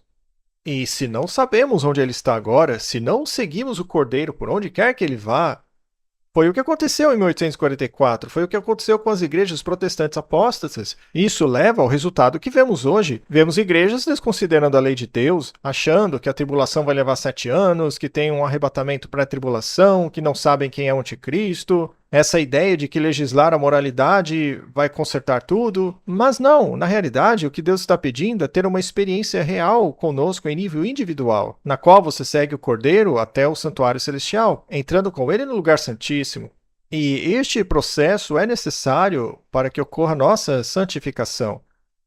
Porque a menos que você não esteja olhando constantemente para o caráter daquele a quem você ama, olhando para suas ações, não pode haver esse processo no qual o Espírito Santo te santifica, porque aí você não está se atendo àquilo que permite que você seja santificado, que é o seu Salvador, que sacrificou-se por todos nós. Amém? Basicamente, Jesus Cristo é o poder para superar tudo. Não é você, nem eu, nem nossas melhores intenções e esforços, certo? É como você disse antes. É entregar sua vida total inteiramente a Cristo, permitindo que o poder dele, a vida dele esteja na sua. Esse é o processo de salvação. Ele está apenas nos trazendo de volta ao lugar onde ele nos criou. Essa é a sua prerrogativa, este é o seu poder, esta é a vontade dele em cada uma de nossas vidas. É a nossa responsabilidade acreditar em sua palavra e segui-lo. Amém? Continuando. Mas enquanto Jesus continuar como intercessor do homem no santuário celestial, a influência restritiva do Espírito Santo é exercida sobre governantes e pessoas. Ou seja, Deus está assegurando os perigos, enquanto pessoas como Peter Thiel ou Elon Musk estão tentando fazer todo tipo de coisa para nos destruir. Enquanto Jesus estiver naquele santuário intercedendo, o Espírito Santo segurará as coisas aqui embaixo. Ele ainda controla, até certo ponto, as leis do país. Afinal, se não fosse por elas, a condição do mundo seria muito pior. A prostituta não teria restrição alguma, ela perseguiria, mataria, queimaria na fogueira, como fez antes. E, na verdade, ela fará novamente, porque vemos que a intercessão de Jesus acabará em um certo ponto. Embora muitos de nossos governantes sejam agentes ativos de Satanás, Deus também tem seus agentes entre os líderes da nação. Tem algo que eu gostaria que as pessoas mantivessem em mente. Deus não está em desvantagem aqui. Ele tem uma pessoa no ponto de pressão certo para parar as coisas se for necessário. Temos que crer que ele está no controle. Há muitos de nós, inclusive eu, que às vezes queremos tentar resolver as coisas nas nossas próprias mãos, mas temos que deixar os resultados com Deus. É como Lutero dizia, cumpra a palavra de Deus e deixe o resultado com ele. O inimigo age sobre seus servos para propor medidas que impediriam grandemente a obra de Deus. Mas os estadistas que temem ao Senhor são influenciados por anjos santos a se oporem a tais proposições com argumentos irrefutáveis. Vimos isso durante o período das leis azuis nos Estados Unidos. É isso mesmo, a história está se repetindo. Mesmo na entrevista de Wilson com a Heritage and Hope, todos esses pontos foram levantados. E, aliás, é um ótimo vídeo para se assistir. Nesse vídeo, nós vemos como os proponentes desta falsa doutrina estão trabalhando de maneira muito meticulosa. E veremos a repetição da história muito em breve. É exatamente o que aconteceu no passado. Sim, é isso que estamos tentando reiterar. Nós temos que ser conscientes do passado aqui. Não deveríamos nos surpreender que essas coisas vão acontecer de novo. Continuando, assim alguns homens conterão uma poderosa corrente do mal. A oposição dos inimigos da verdade será contida para que a mensagem do terceiro anjo possa cumprir sua obra. Quando o aviso final for dado, ele chamará a atenção desses líderes, por meio dos quais o Senhor está agora operando, e alguns deles o aceitarão e permanecerão com o povo de Deus durante o tempo de angústia. É por isso que temos que orar pelos líderes. Não sabemos o que Deus está fazendo, quem ele vai salvar. Não estamos aqui para julgar pessoas, mas para alertá-las e prepará-las. O relato da luta de Cristo com Satanás foi registrado para o auxílio e encorajamento do povo de Deus hoje. Nessa luta, Cristo não realizou nenhum milagre, nem deu nenhum sinal. É isso mesmo, em sua luta no deserto, Jesus não fez nenhum milagre. Eu coloquei isso porque é um exemplo perfeito do que devemos fazer. O único apoio de Cristo era a palavra de Deus. É interessante o contraste. No fim dos tempos, o mundo todo será convencido por falsos milagres, e Jesus, que poderia ter feito qualquer milagre, não fez nenhum para derrotar Satanás. Sim, ele lutou com a palavra de Deus. E a Bíblia diz que quando ele voltar, os ímpios serão destruídos pela luz da sua boca. É a palavra dele. Essa é a espada que sai de sua boca. A força está na palavra. No final dos tempos, os inimigos de Deus usarão milagres como sinal para dizerem: olha, Deus está com a gente. Cadê o milagre de vocês? Mas tudo que o povo de Deus deverá dizer é: assim diz o Senhor. Não temos que revidar. Não temos armas especiais de inteligência artificial ou grande tecnologia. Temos que agir assim como Jesus agiu, os profetas, os reformadores, ou seja, apenas apresentarmos o assim diz o Senhor. Será a mesma coisa no futuro. Falando nisso, eu vou fazer uma oficina prática na qual iremos abordar.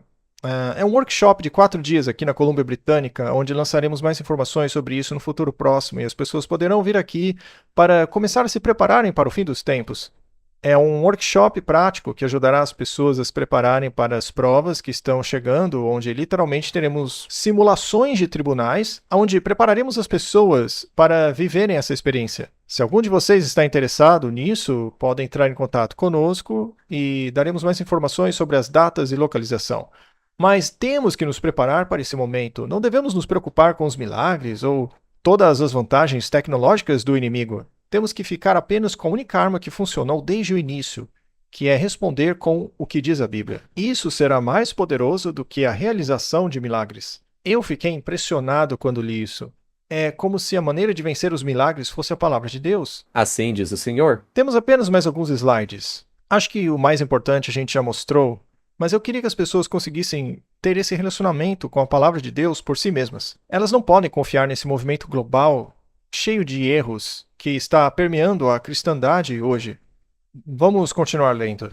Ao procurar desprezar os estatutos divinos, Satanás perverteu as doutrinas da Bíblia, e erros foram incorporados à fé de milhares que professam crer nas Escrituras. Eu repito, que professam crer nas Escrituras. É como a parábola das 10 virgens. Na verdade, há tantas boas parábolas que poderíamos citar sobre pessoas que ouvem a palavra mas não se fixam a ela completamente, né?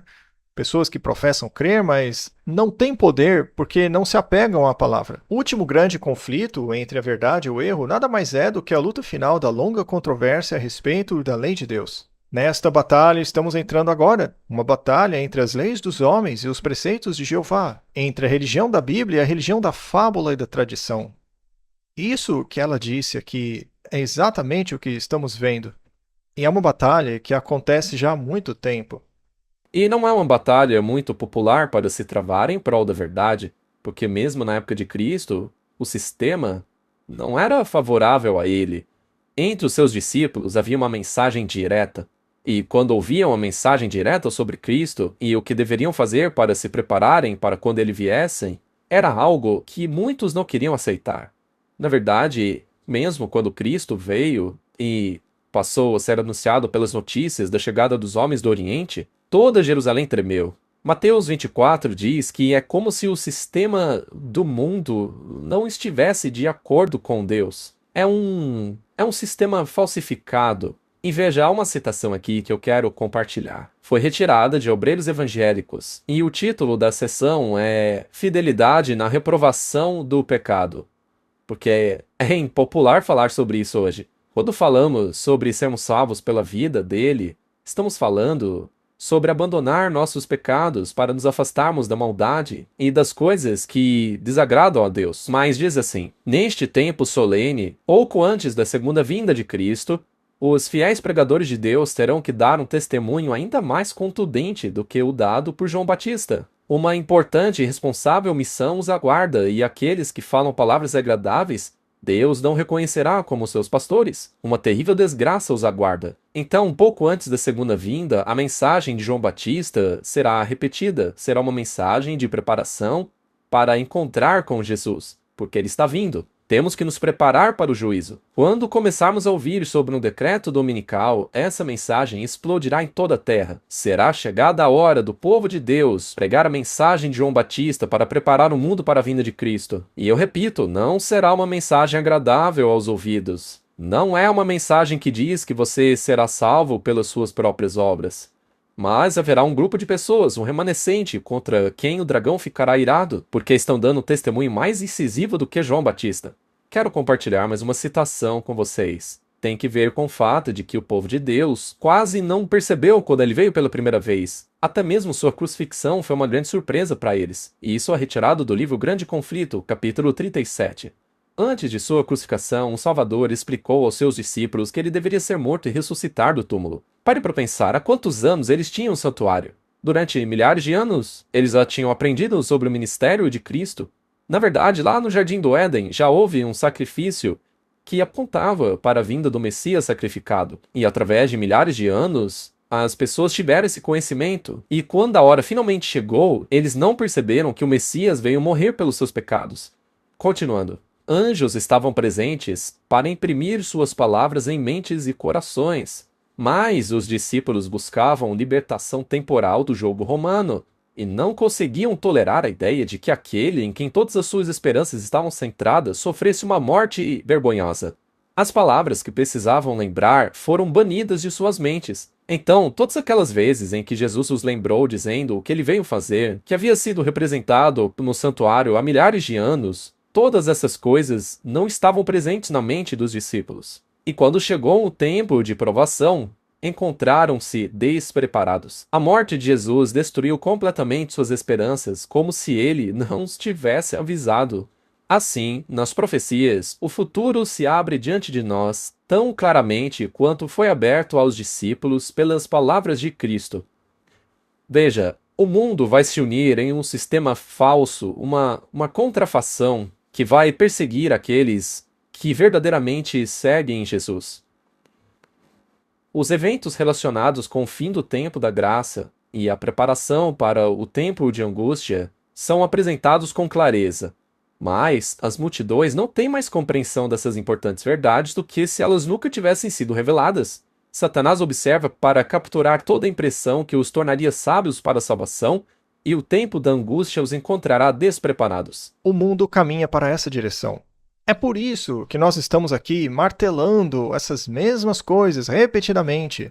Nós já estamos vendo o movimento do nacionalismo cristão ganhando força. Sabemos que a Eucaristia vai representar o mesmo papel de adoração obrigatória que desempenhou no passado, e quando essas peças se unirem, vai culminar em um poder perseguidor nos Estados Unidos. Eu gostaria de ler mais alguns textos aqui.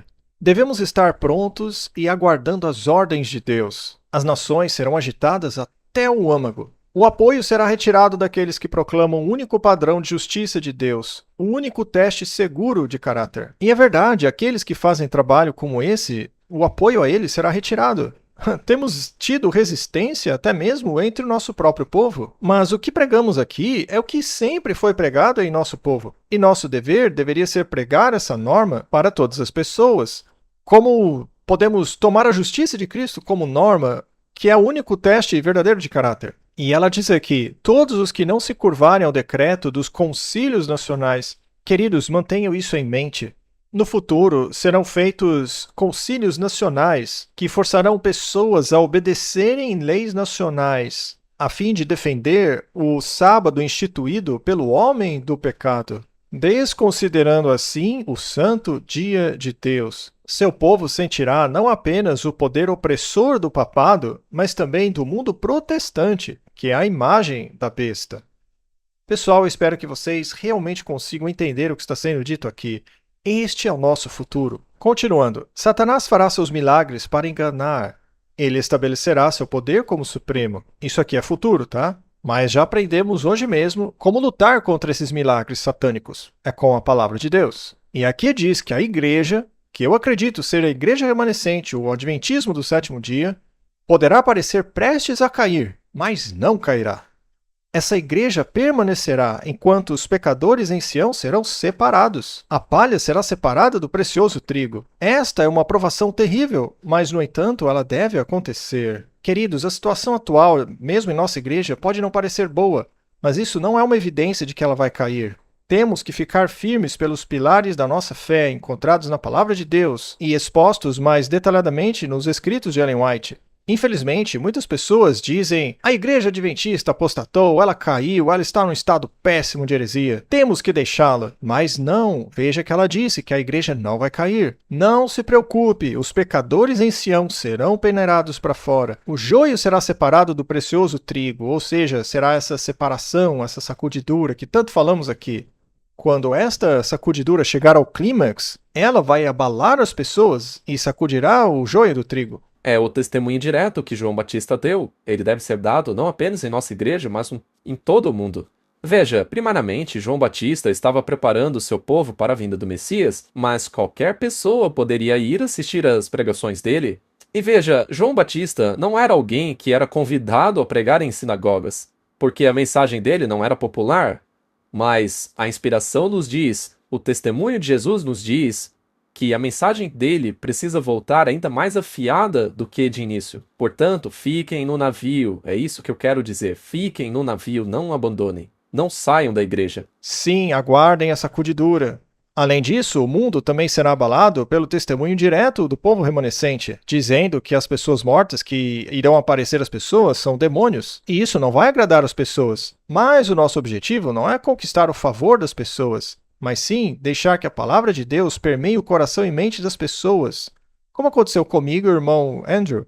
e tantos outros por aí que estão se esforçando para levar essa mensagem direta às pessoas. O mundo precisa saber do tempo de angústia que está chegando. Eles têm que ouvir a mensagem direta. O fim do mundo está cada vez mais próximo. E sabemos que as coisas vão ficar muito mais intensas. Ainda assim, nós não temos que nos preocupar. Ela diz: ninguém, a não ser aqueles que estão vencendo pelo sangue do Cordeiro e pela palavra do seu testemunho, serão encontrados entre os leais e verdadeiros, sem mancha ou mácula do pecado, sem malícia em suas bocas. Devemos ser despojados de nossa própria justiça e envolvidos na justiça de Cristo. E isso é muito importante porque qualquer pessoa que alegue ser sem mancha ou defeito está praticando a autojustiça. E não é isso que estamos fazendo aqui. Nós defendemos a submissão total a Cristo, a fim de sermos revestidos pela sua justiça.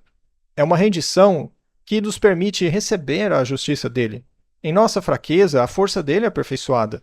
Eu quero que esta seja uma mensagem de esperança. Queremos que as pessoas se sintam encorajadas e não decepcionadas. Eu sei que há pessoas aqui dizendo: eu tenho que conhecer a Bíblia, eu tenho que estudar tudo, estou muito atrasado. Calma, Deus está com você. Deus não pagou o preço final para que você estivesse perdido nesse momento. Você só precisa de um coração disposto e obediente e pedir que Ele o guie, e Ele vai guiá-lo. Não é tarde demais, não se preocupe. Quero concluir com mais um texto. A igreja remanescente, que purifica suas almas obedecendo à verdade, tira a força do processo de provação. Esta é a união da qual estamos falando. Deus prometeu nos unir. E esse processo, essa tentativa, vai ajudar com que o refino final finalmente ocorra, exibindo a beleza da santidade em meio à apostasia circundante. A estes ele diz: eu os gravei nas palmas de minhas mãos. Eles são mantidos em lembrança eterna e imperecível. Queremos fé agora, fé viva. Queremos ter um testemunho vivo que penetre no coração do pecador. Qualquer pessoa que já esteja inscrita nesse canal e já assistiu séries como Ataque Total e séries semelhantes, sabem que essas verdades tocam o coração. Continuando. Há muito sermão e pouco ministério. Queremos a santa unção. Precisamos do espírito e do fervor da verdade. É isso que motiva o nosso ministério. Nós dois aqui estamos motivados a compartilhar as coisas que nos ajudaram tanto. É isso que nos compele a entrar em ação. Queremos que a mesma transformação que ocorreu em nós aconteça àqueles que recebam essa mensagem. Continuando, muitos ministros estão meio paralisados por seus próprios defeitos de caráter. Eles precisam do poder transformador de Deus, inclusive os pastores de hoje. Aquilo que Deus exigiu de Adão antes de sua queda foi obediência perfeita à sua lei. Deus exige agora o que exigiu de Adão, obediência perfeita. Bom, é aqui que as pessoas se assustam porque dizem: olha só, tem que ser obediência perfeita. Mas quem é aquele que já obedeceu perfeitamente? Jesus Cristo. Isso mesmo. É pela vida dele que somos salvos. Sim, pela obediência dele. É a justiça dele sem falhas. Ele é sem falhas. E a justiça dele é colocada sobre nós pela fé no Cordeiro de Deus. E seguindo ele por onde quer que ele vá, até a cruz, depois pelo santuário, confessando nossos pecados, permitindo que a obra da expiação e do Espírito Santo opere em nós. Continuando, que Deus nos ajude a dar-lhe tudo o que a sua lei exige. Não podemos fazer isso sem a fé que coloca a justiça de Cristo em prática diária. Aqui estão aqueles que guardam os mandamentos de Deus e têm a fé de Jesus. Esta é a minha oração, que todos nós possamos ter essa fé de Jesus. E as pessoas dizem: eu não sei como conseguir isso. A primeira coisa que você tem que fazer é ir a Deus em oração, que está disposto a conceder isso a todos aqueles que se submetem a Ele em humildade. Deus não te abandonará, Ele não te deixará. Eu acho isso muito esperançoso. Eu espero que você também tenha achado isso. Eu sei que cobrimos muito material aqui hoje, mas essa mensagem é de alerta. Mas é um alerta feito com amor. Nós podemos ter esperança por causa do que Jesus fez, não do que nós precisamos fazer. A nós cabe nos submetermos a Ele para que Ele possa agir através de nós. Eu espero que as pessoas possam encontrar uma mensagem de esperança nisso. Amém. Não há nada mais esperançoso que Deus, não apenas perdoando nossos pecados, mas apagando-os como se nunca tivessem acontecido, olhando para nós por toda a eternidade como se nunca tivéssemos pecado. Não há notícia maior do que essa, de saber que podemos ser salvos recebendo um novo caráter, a imagem de Deus. Irmão Kenneth, você poderia encerrar o estudo de hoje fazendo uma oração? Claro que sim, vamos orar. Pai nosso que estás no céu, estamos na tua presença agora, pecadores, mas agradecidos por Jesus e pelo poder que ele está disposto a nos conceder. Nós pedimos que o Senhor nos dê esse poder, que nos capacite a viver a tua lei para que sejamos achados sem mancha nem ruga, e para levarmos essa mensagem a um mundo moribundo. O Senhor não quer que ninguém se perca, e por meio da sua graça todos podemos vencer. Entre em nossos corações, Senhor. Continue liderando esse ministério, e obrigado por ter nos levado tão longe. Oramos pelos outros ministérios também. Por favor, guia-os também. Guarda-nos hoje em nome de Jesus. Amém.